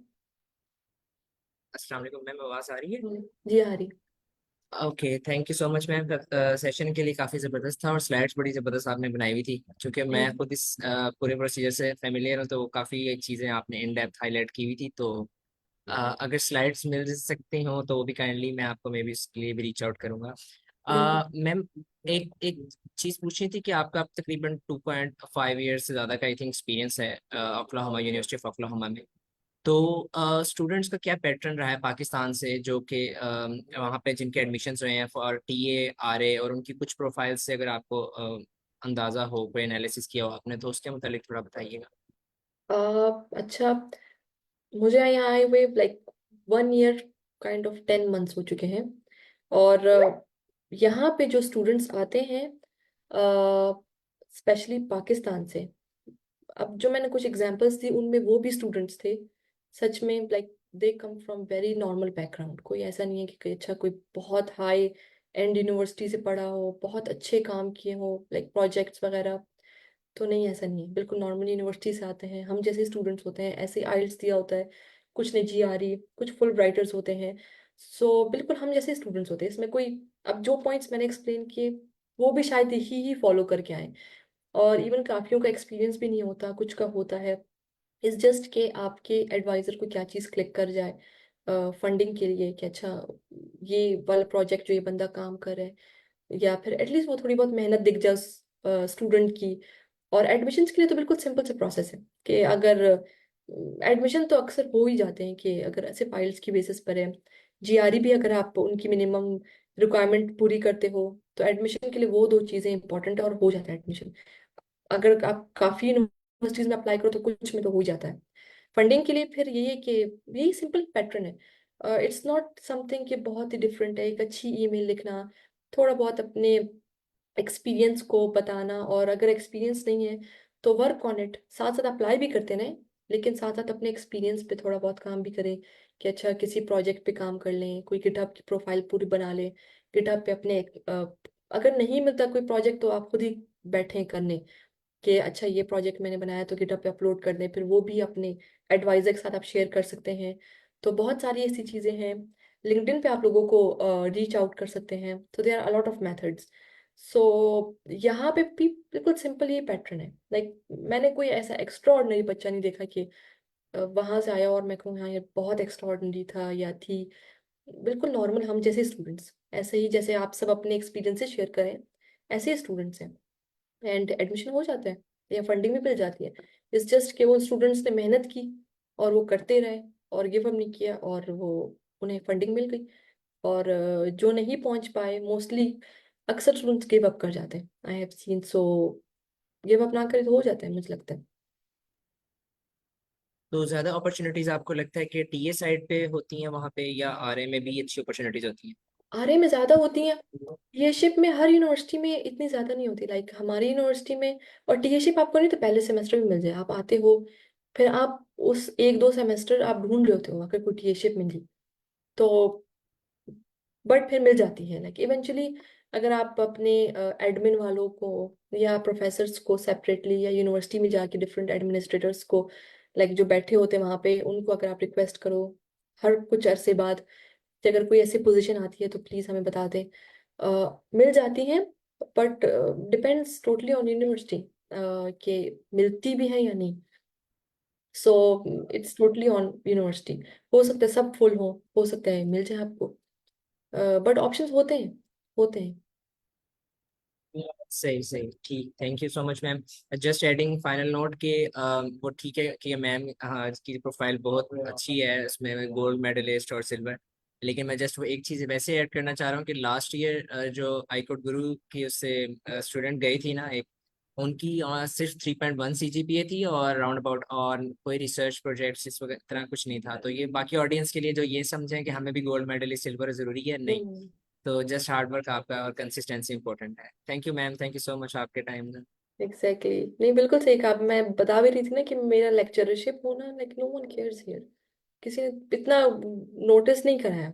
बस ना ही गोल्ड मेडल सिल्वर मेडल को, बट ज्यादा वो था कि अच्छा मेरा रिसर्च वर्क था, थोड़ा सा बैकग्राउंड था उसमें। So I think that was of more weight rather than कि अच्छा मैं लाइक या, क्योंकि आप जब रिसर्च करते हो तो पता लगता है कि अच्छा ये बंदा मेहनत कर रहा है, काम भी करे किसी चीज़ पे, या मुझसे रेलेवेंट प्रोजेक्ट्स पे इसने काम किए हैं। और कोशिश करें आजकल स्पेशली जो चीज़ें ज़्यादा ट्रेंडिंग में होती हैं, फॉर एग्जांपल अगर कंप्यूटर साइंस के स्टूडेंट हैं, LLMs वगैरह बहुत ट्रेंडिंग में है, रैग्स वगैरह, ट्राई टू डू सम। अगर कहीं पे कोई प्रोजेक्ट करने को नहीं मिल रहा, खुद बैठे खुद प्रोजेक्ट डेवलप करें। इसके अलावा अपनी प्रोफाइल्स बनाएं और गिटहब वगैरह पे अपने प्रोजेक्ट्स अपलोड किया करें। I think that also nowadays give some good weight, क्योंकि मशीन लर्निंग AI हमेशा सब करते आ रहे थे, बट अब ये जो नई नई ट्रेंड्स आ रहे हैं ना, तो इनको अगर आप फॉलो अप करते रहेंगे, मुझे लगता है वो बहुत अच्छा और पॉजिटिव इमेज आपका देता है कि अच्छा इसको तो बेसिक्स आती हैं, इसको एडवांस भी आते हैं।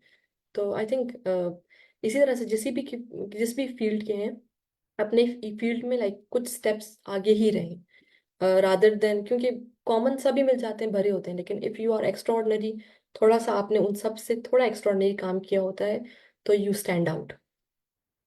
ओके अमार। जी अस्सलाम वालेकुम। First of all thank you for this session. So मेरा जो क्वेश्चन था वो आपने एग्जैक्टली उससे रिलेटेड बात की है, बट मैं दोबारा से रिफ्रेश करूंगा अपने क्वेश्चन को। दैट इज के अब जैसे मशीन लर्निंग के अंदर I have just started to learn it, before that I was working in mostly web development technology. तो अब मशीन लर्निंग में जैसे आपने अभी बताया कि LLMs वगैरह हैं या फिर कंप्यूटर विजन है या रोबोटिक साइड पे काम होता है रिसर्च में। सो लाइक लेट सपोज कि मैं LLMs वगैरह के अंदर अपनी एक्सपर्टीज डेवलप कर लेता हूँ in the upcoming 1 year, and कोई पेपर वगैरह भी मैं उसमें लिख लेता हूँ। But I want to keep my options open. जैसे अगर मुझे कोई कंप्यूटर विजन की अपॉर्चुनिटी होगी तो I would like to explore that as well. So what would you suggest कि मैं अपनी प्रोफाइल को जेनेरिकली बिल्ड करूँ, कि मतलब मशीन लर्निंग की मल्टीपल सब फील्ड्स को एक्सप्लोर करूँ, या फिर मैं किसी एक चीज में ही स्पेशलाइज करूँ, लाइक इसमें LLM स्पेशलाइज करूँ? स्पेशलाइजेशन देखिए, LLMs कंप्यूटर विजन को हम इंटीग्रेट करके भी काफी प्रोजेक्ट्स बनाते हैं, राइट।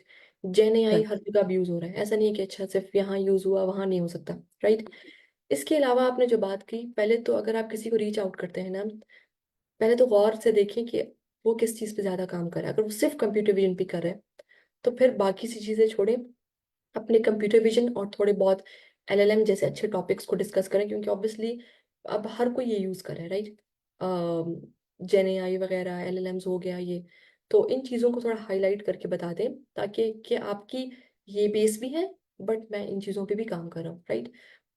तो हर एक एडवाइजर को स्पेसिफिकली लेके आप उनके पेपर्स पे जाएं, आप उनकी प्रोफाइल्स, उनकी अपनी वेबसाइट्स होती हैं हर एक की, उनकी डिटेल्स देखें, अच्छा वो किस चीज़ में इंटरेस्टेड है।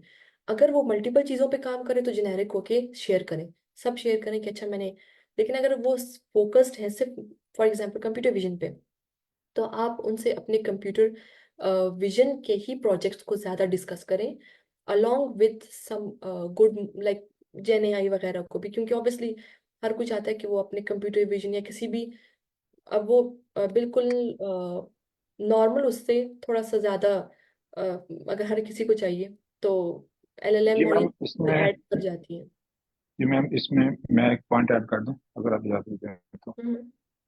जी देखें, अगर तो आप बहुत ज़्यादा मेहनती हैं जिस तरह मैम है, तो फिर तो आप अपना प्रोजेक्ट बना सकते हैं। लेकिन अगर आप मेरे जैसे मीडियोकर टाइप के लोग हैं तो फिर प्रोजेक्ट अपना शुरू करना मुश्किल होता है।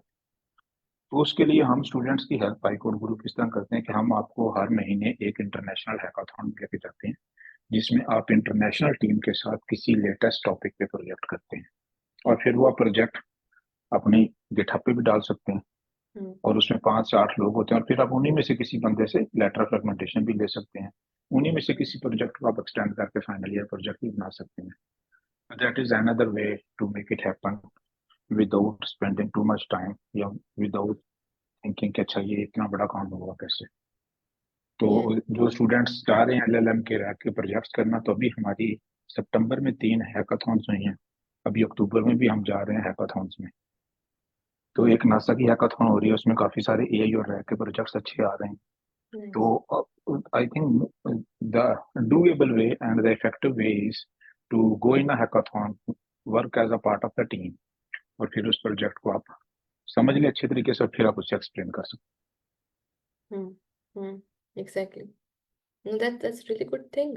और मैं यहाँ भी कमेंट्स में पढ़ी थी कि स्टूडेंट शेयर करें कि नासा की कोई कुछ हैकाथॉन्स वगैरह आ रहे हैं, and this is a good chance कि आप लर्न भी जी। कर रहे हैं। आईकोड गुरु के इस साल अभी तक इंटरनेशनल हैकाथॉन में मोर देन 700 इंटरनेशनल अवार्ड्स आ चुके हैं, that's nice. Only in 2024। So this is the scale we are working at. Participation तो बहुत ज्यादा है, पार्टिसिपेशन तो अभी सितंबर में ही फ्यू थाउजेंड्स की थी, तो ऑब्वियसली इससे आपको एक्सपोजर मिलता है इंटरनेशनल, और कॉन्फिडेंस भी आता है, तो we are not that bad. Great.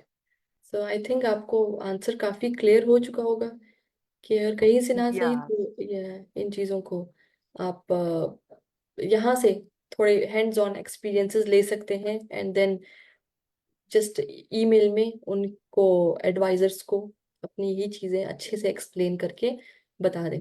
So I think that would be so helpful. या Right. Thank you so much. Thank you. Wasif. आवाज आ रही मेरी? जी जी। First of all ma'am, thank you for the wonderful session. मेरा एक question है, मैंने थोड़ा लेट ज्वाइन किया, तो आप इसमें डिस्क्राइब कर रही थी कि एक्सेल की शीट एक प्रॉपर मेंटेन करना यूनिवर्सिटीज़ की लिस्ट की। तो ये यूनिवर्सिटीज़ को फाइंड आउट करने का बेस्ट वे क्या है? क्या हम जल्द अज जल्द अपनी प्रॉपर जो डोमेन है या कोई भी स्पेसिफिक डिपार्टमेंट्स के अकॉर्डिंग हम यूनिवर्सिटीज़ फाइंड आउट कर लें, जिससे हम लिस्ट उसकी मेंटेन कर लें जल्द? एक ये क्वेश्चन, और उसके अलावा एक क्वेश्चन है कि आप ये आपने बताया कि ये एक बेटर वे है कि आप यूनिवर्सिटी में अप्लाई कर लें, उसके बाद प्रोफेसर्स को अगर आप रीच आउट करते हैं तो आपके चांसेस बढ़ जाते हैं। लेकिन अगर हम यूनिवर्सिटी में अप्लाई करने से पहले भी अगर हम प्रोफेसर्स को क्या रीच आउट करें? और तीसरा क्वेश्चन इसी के रिलेटेड था कि जो रीच आउट करना होता है, एक तो हम लिंक्डइन के थ्रू प्रोफेसर्स को रीच आउट कर सकते हैं, दूसरा ये कि हम प्रोफेसर्स की ईमेल्स को हम किस तरह फाइंड आउट कर सकते हैं कि प्रोफेसर की ये ईमेल है और ये प्रोफेसर इस तरह काम कर रहा है, अगर वो लिंक्डइन पे हमें नहीं मिलते स्पेसिफिक। तो ये 3 क्वेश्चंस थे। और लास्ट क्वेश्चन कि क्या industry related experience like 2 years experience in software industry में मैटर करता है या नहीं? अच्छा, तो आपके क्वेश्चंस को मैं लाइक डिफरेंट ऑर्डर्स में आंसर करती हूँ।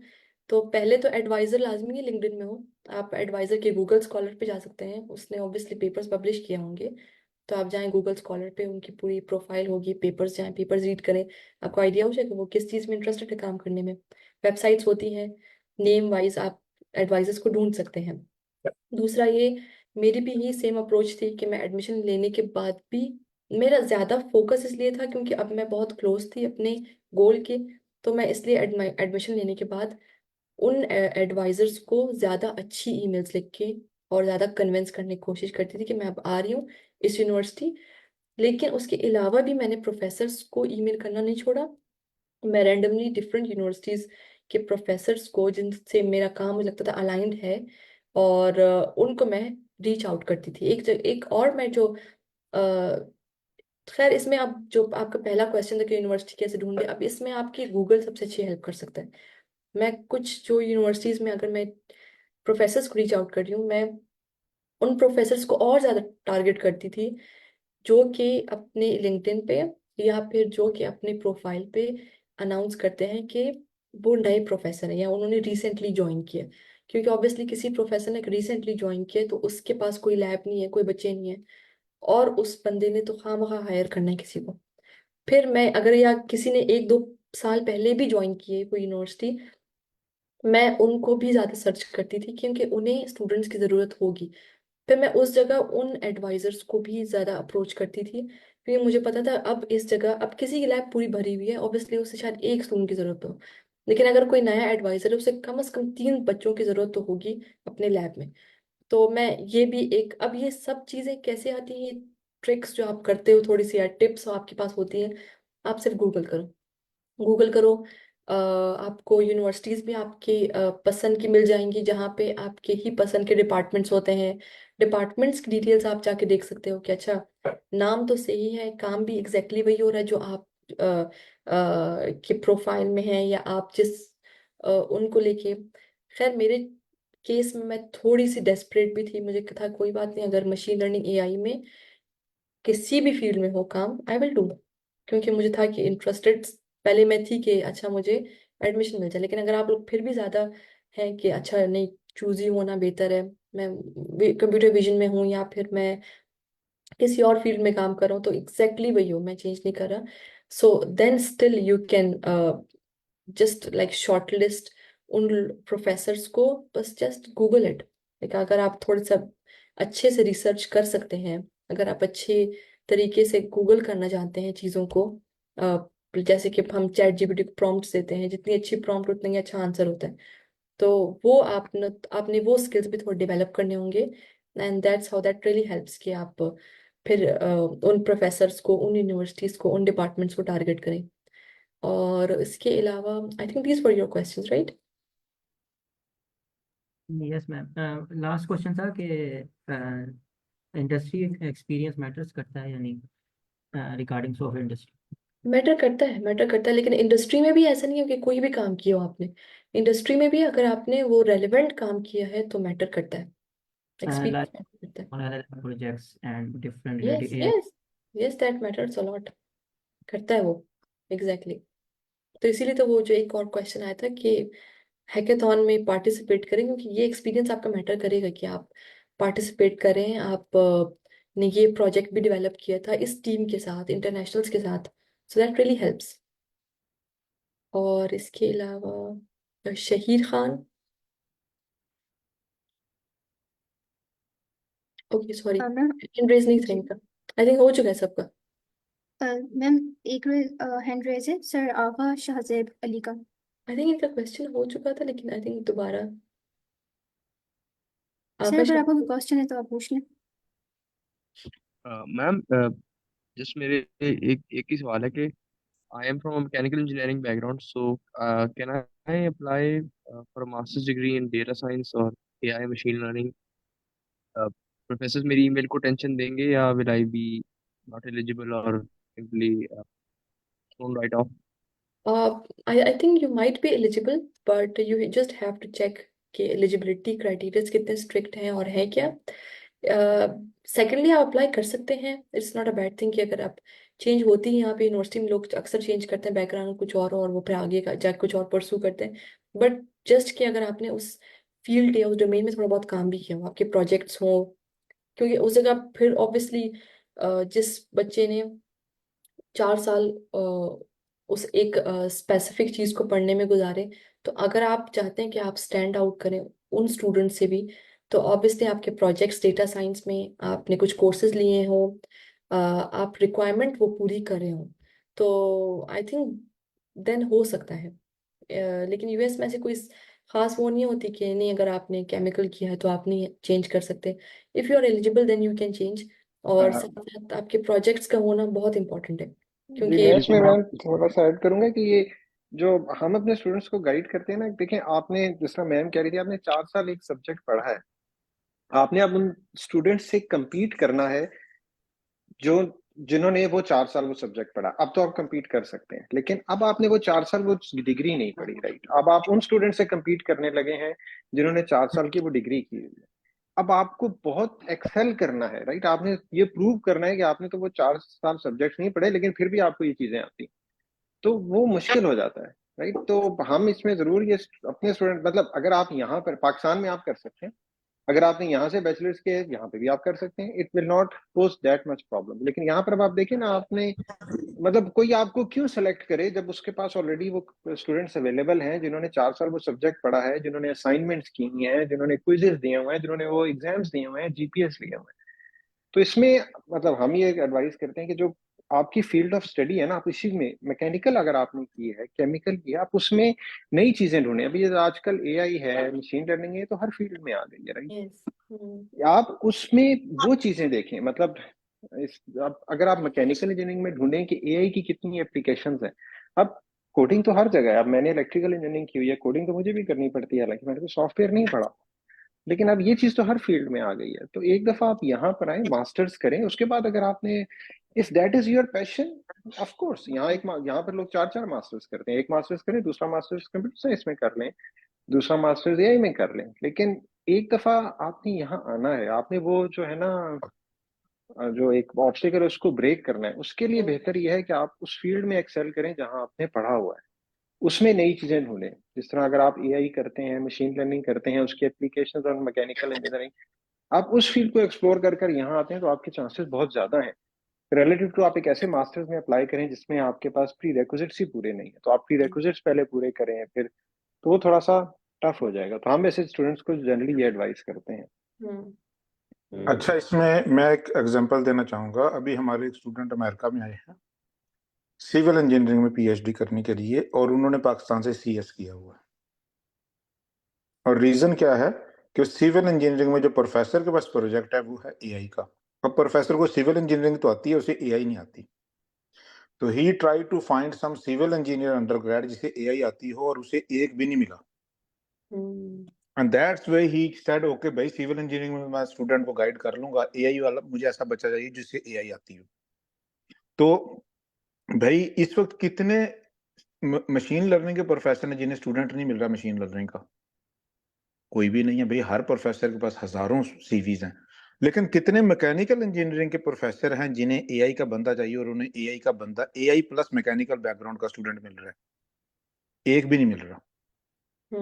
तो अगर आप अपने साथ एआई का टैग जोड़ लेना, और आप मैकेनिकल इंजीनियरिंग के प्रोफेसर को ये बताएं कि सर मैं मैकेनिकल में अंडर ग्रेड हूँ लेकिन मुझे एआई भी आती है, ये देखें मैंने एआई के प्रोजेक्ट किए हुए हैं, तो you will sell like hot cakes.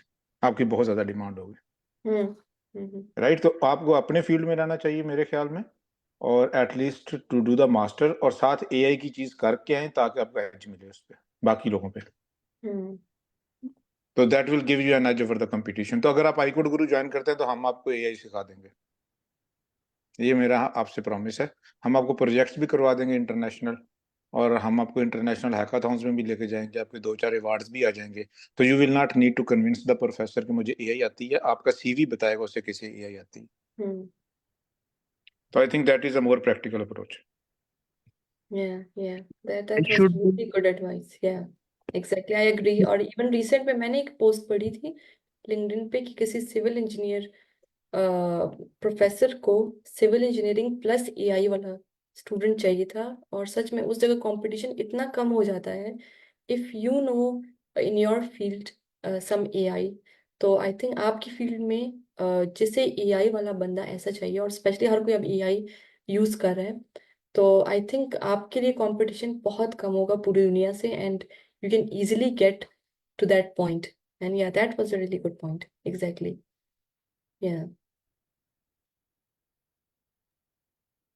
I should search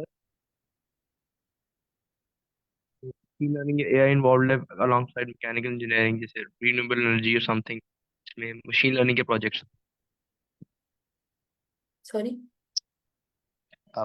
मैं पूछ रहा था कि I should search for projects जिसमें मैकेनिकल इंजीनियरिंग और मशीन लर्निंग की जरूरत है। Yes yes. और अगर आप कैगल में ढूंढें, आपको कैगल पे काफी अच्छे सर आप हमारे पास आए, आई project. Will give you hundreds of project. Yes exactly. और सॉरी, आई कोड तो they have everything I think. आपको हर तरह की गाइडेंस मिल जाएगी। सो you should contact them and yes yes And that was Thank you so a much. I great. will inshallah reach out. Thank you so much, ma'am. Thank अस्सलाम you. वालेकुम। मेरा question sir Zafar और ma'am आपसे है कि मैं mathematics से हूँ और मुझे एआई भी आती है थोड़ी बहुत, तो क्या मुझे मैथ में ही देखना चाहिए या कंप्यूटर साइंस में भी मेरे लिए पोटेंशियल है?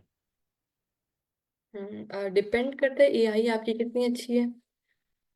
लाइक अगर आपने एआई में बहुत ही अच्छे प्रोजेक्ट्स किए हैं, कुछ तो बहुत कॉमन होते हैं जो कि एआई के स्टूडेंट भी कर लेते हैं, लेकिन अगर आप डिपेंड करता है आपने किस तरह के प्रोजेक्ट्स पे काम किया है। इसके अलावा आपकी मैथमेटिक्स और एआई का ब्लेंड अगर है, लाइक आपने दोनों को मिला के अच्छा काम किया है कोई, तो आप डिपेंड करता है, फिर आप या तो फिर मैथमेटिक्स की तरफ चले जाएं, या फिर आपकी एआई के अगर कुछ ज़्यादा ही अच्छे प्रोजेक्ट्स हैं तो आप एआई की तरफ भी जा सकते हैं, but that totally depends on you. So अगर आपको दोनों आते हैं, so I think you can apply for both, I believe. या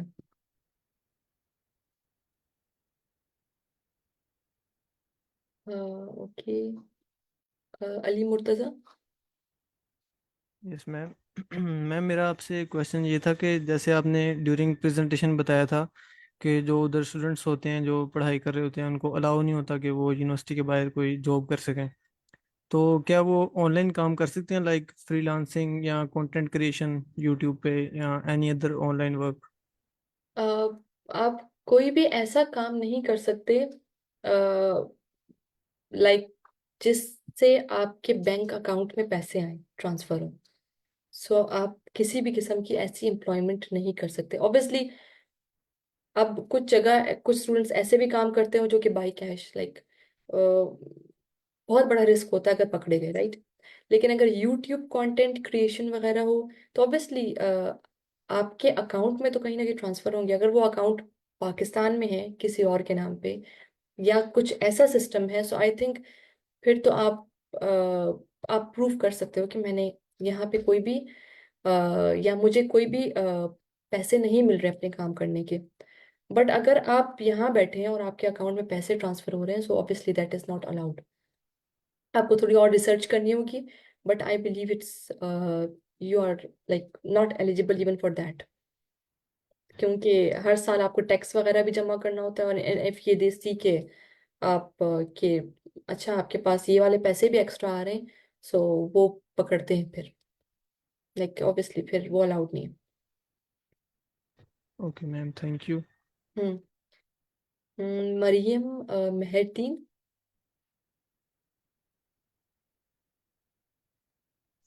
अस्सलाम वालेकुम मैम। वालेकुम अस्सलाम। Ma'am, actually, I just want to know that if somebody is interested to go for a diploma instead of degree, like I have done my BS in applied linguistics and masters in the same degree. So there's a diploma for the language therapist to be a language therapist. So I want to know that is there any opportunity to go there as for scholarship for diploma? For a diploma, I am not sure like exactly. अब मुझे अगर किसी चीज का answer exactly नहीं आता तो मैं नहीं चाहती मैं वो आंसर करूं जी मैम, आई अगर कैन वो टेक गलत दिस है। क्वेश्चन तो या अगर आप allow sir Zafar should answer this, या आई थिंक। जी, यूएस में जो अंडर ग्रेड है या जो डिप्लोमा स्टडीज हैं उनके लिए स्कॉलरशिप्स नहीं होते, सिर्फ मास्टर और पीएचडी के लिए होते हैं। तो इसलिए आप देखेंगे पाकिस्तान से जो लोग आ रहे होते हैं वो मोर देन 90% लोग मास्टर और पीएचडी के लिए आते हैं। और मास्टर और पीएचडी को क्यों मिलते हैं स्कॉलरशिप? वो कुछ तो टीचिंग असिस्टेंट होते हैं जो अंडर ग्रेड और डिप्लोमा होल्डर के बच्चों को पढ़ा देते हैं और वो यूनिवर्सिटी को सस्ते पढ़ते हैं, या कुछ प्रोजेक्ट्स आते हैं रिसर्च के और उसमें जिस बंदे ने बीएस किया हो तो ही ट्रेंड है ना कि प्रोफेसर की हेल्प कर सके। तो इसलिए डिप्लोमा में और अंडर ग्रेड में स्कॉलरशिप नहीं होते। और दूसरा जो है कि your MS will be more respected than any diploma. जब आप यहाँ पे आएंगे तो आपको फील होगा कि सैलरी में एक वाज़ेह फर्क होता है if you have a master degree. यहाँ पे इफ जो मेरा लिमिटेड नॉलेज है उसके लिहाज से अगर मैं आपको सजेस्ट करूँ तो come here for a master, do a good master, और उसके बाद अगर आपका दिल करे तो आप बेशक डिप्लोमा में चले जाइए, क्योंकि आई अंडरस्टैंड कि वो आपका स्किल सेट को एक खास डायमेंशन में ज़्यादा क्या कहते हैं एविडेंट करेगा, both on CV and also in personal touch. Okay, thank you so much. And Fasi, yeah. Ma'am मैं चेक कर yes, Sorry. sure, please. Alright so सबसे पहले ma'am thank you so much कि बहुत ज़्यादा इंफॉर्मेटिव और एक अमेजिंग वेबिनार था। आपने इतना ज़्यादा हमें टाइम दिया है, ऑलमोस्ट 2 hours और 42 minutes हो गए और अभी तक वेबिनार चल रहा है। सो मैम अगर आपके पास टाइम है तो हम सिर्फ एक लास्ट क्वेश्चन और लेंगे, अदरवाइज सर जफ़र हमारे साथ मौजूद हैं, सर रिजवान हमारे साथ मौजूद हैं, हम बाकी क्वेश्चंस को बाद में टैकल कर सकते हैं और क्यूरीज को एड्रेस कर सकते हैं। तो हम सिर्फ एक लास्ट क्वेश्चन लेंगे। सर फसी अगर आप अपना क्वेश्चन पूछ लें। Yes, ma'am. First of all, thanks again. I was the first questioner जिसने मैंने ओपनिंग की थी क्वेश्चन से, and I believe I am the last one as well. So question नहीं है मेरा, बट एक रिक्वेस्ट है कि क्या ऐसा हो सकता है कि आप अपना जैसे लीजर टाइम है, जो फ्री टाइम है वो आप आई कोड गुरु के ऊपर स्पेंड करें। इससे ये जैसे आपने हमारे साथ शेयर किया कि आपको मजीद इंडस्ट्री के अंदर हायर लेवल पर टारगेट करना है, so we host LeetCode sessions here, जिसके अंदर सब लोग जो हैं मिल के बैठते हैं, लीड कोड की प्रैक्टिस कर रहे होते हैं। So it can be beneficial for you, and अगर आप हमारे साथ इस कम्युनिटी के अंदर कुछ टाइम स्पेंड करती हैं तो हमें भी आपसे बहुत कुछ सीखने को मिलेगा, एंड मे बी हमें अपॉर्चुनिटीज मिले, हमें पता चले कि ऑन ग्राउंड USA के स्टूडेंट्स किस तरीके से अपने जो करियर है उसको लेकर चल सकते हैं। So we are a community जो कि हम एज अ स्टूडेंट हर पॉइंट के ऊपर गाइड कर भी रहे होते हैं, हर करियर के एस्पेक्ट पे हमारे डिफरेंट स्टूडेंट्स मौजूद हैं। सो आई वुड रिक्वेस्ट कि अगर आप कुछ अपना लीजर टाइम ज़रूर आई कोड ग्रुप पे स्पेंड करें, so it will help you, and आपसे ज़्यादा हमारी हेल्प होगी। सो Yeah, that's it. I understand, and I would really love to, but I will think on it, और hopefully अगर जब भी मुझे थोड़ा हुआ कि अच्छा I think I should give this kind of, या चले लीड कोड पे ना सही, जनरलाइज होके मशीन लर्निंग या फिर उनके कुछ कॉन्सेप्ट्स को या फिर लीड कोड को थोड़ा बहुत कवर करने के लिए या फिर in detail even, so I would hopefully contact Sir Zafar and Sir Rizwan or Muskan, so they are really kind, and I will think on it. Thank you so much. Yeah, ma'am अगर आपने कभी career में Fang join करनी हो तो we can help you prepare, thank you we so have much. Expertise in that. Yeah, I would for sure contact you, but yeah, because obviously I'm also new here. जितना मुझे आता है always try कि students को पता लगे, और जैसे मैं आई हूँ तो मैं जानती हूँ वो एफर्ट्स क्या होती है वहाँ बैठ के आने की, सो आई रियली नीड कि वो भी आए, and that's so nice of you for offering this thing, and I would really appreciate and would contact you hopefully, Dr. Zafar. Thank you. So thank you so much, ma'am. Thanks a Thank you lot so for much. an amazing webinar. Thank you so much. Thank you everyone, and it was really nice webinar, and I really enjoyed. And I am so happy कि बहुत सारे talented students हैं और अच्छे students हैं यहाँ पे, and I believe they all deserve to be here, and they will be here, I think, for sure. Thank you so Thanks, much. ma'am. Bye. Okay, Allah Hafiz. जी students we are still here, अगर किसी को question है तो वो मुझसे doctor Rizwan से कर सकता है, तो we make sure every question is answered. अस्सलाम वालेकुम सर, मेरा क्वेश्चन है कि काइंडली आप मुझे डिटेल में बता दें कि व्हाट इज आई कोड गुरु। मैंने स्लैक वगैरह ज्वाइन कर लिया, सारे आपके लिंक्स, बट इस पे होता क्या है, कैसे काम करना है, how to connect with people, and how will I get the information please. जी अगर आपने कैरियर में हाईएस्ट पेइंग जॉब में जाना है दुनिया में, तो then I code Guru is the platform for you. जो आपको उंगली पकड़ के सारे स्टेप्स से गुजार देगा।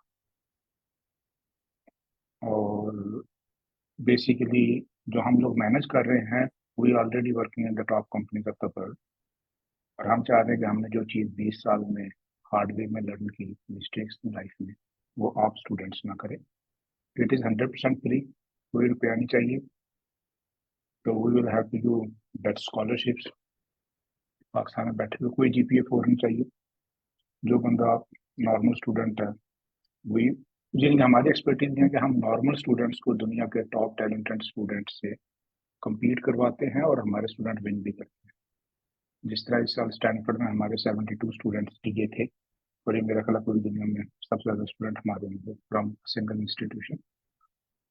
हाँ, हार्वर्ड में हमारे इस दफ़ा 600 स्टूडेंट्स ने अवार्ड लिए हैं। तो जो स्टार्ट कर सकती हैं आप, वो हमारी 4 कैरियर काउंसलिंग की टॉक्स हैं। बोरिंग टॉक्स हैं, 90% लोग नहीं देखते। अगर आप सीरियस है तो वो टॉक्स देखें, उनमें से पॉइंट नोट डाउन करें और उस पर अमल करें। और अगर आप आईकोड गुरु को रोजाना का कोई एक सेशन ले रहे हैं, तो 6 महीने में वर्ल्ड क्लास प्रोफेशनल हैं। हम आपको आइट्स भी करवा देंगे और हम आपको बाकी चीज़ें भी करवा देंगे। हम आपको इस काबिल बना देंगे प्रोफेसर, जब आपका इंटरव्यू करेगा स्कॉलरशिप के लिए, तो वो अमेरिकन स्टूडेंट को इग्नोर करके, यूरोपियन को छोड़ के, इंडियन को छोड़ के आपको सेलेक्ट कर जी देगा। ठीक है, sure I will join. Thank you very much.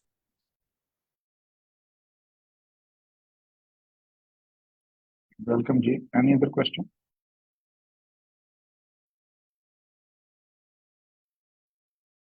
Sir मैं पूछना चाह रहा हूँ एक सवाल। ये मेरी जो है ना 7th सेमेस्टर अभी शुरू ही हुआ है, और मेरा ना 2.91 CGPA है, और इसके अलावा मैं फुल टाइम तो इसे दे रहा हूँ, और साथ साथ मैं इसके अलावा और किन चीज़ों पर तवज्जो दूँ। जो समर था ना, समर में मैं लीड कोड और हैकाथन पर तवज्जो दे रहा था। अब मैं ये यूनिवर्सिटी का काम है उसको दे रहा हूँ, और काफ़ी सारा टाइम बच जाता है, तो मैं और किस चीज़ को दूँ लीड कोड के अलावा? भाई आपका CGPA बहुत कम है, उस पर जोर हो रहा है। 7 और 8 सेमेस्टर में GPA 4 है, सालों का CGPA ऊपर है। बिलो 3 CGPA हार्ड लिमिट है, यूनिवर्सिटीज आपको कंसिडर नहीं करेंगी स्कॉलरशिप।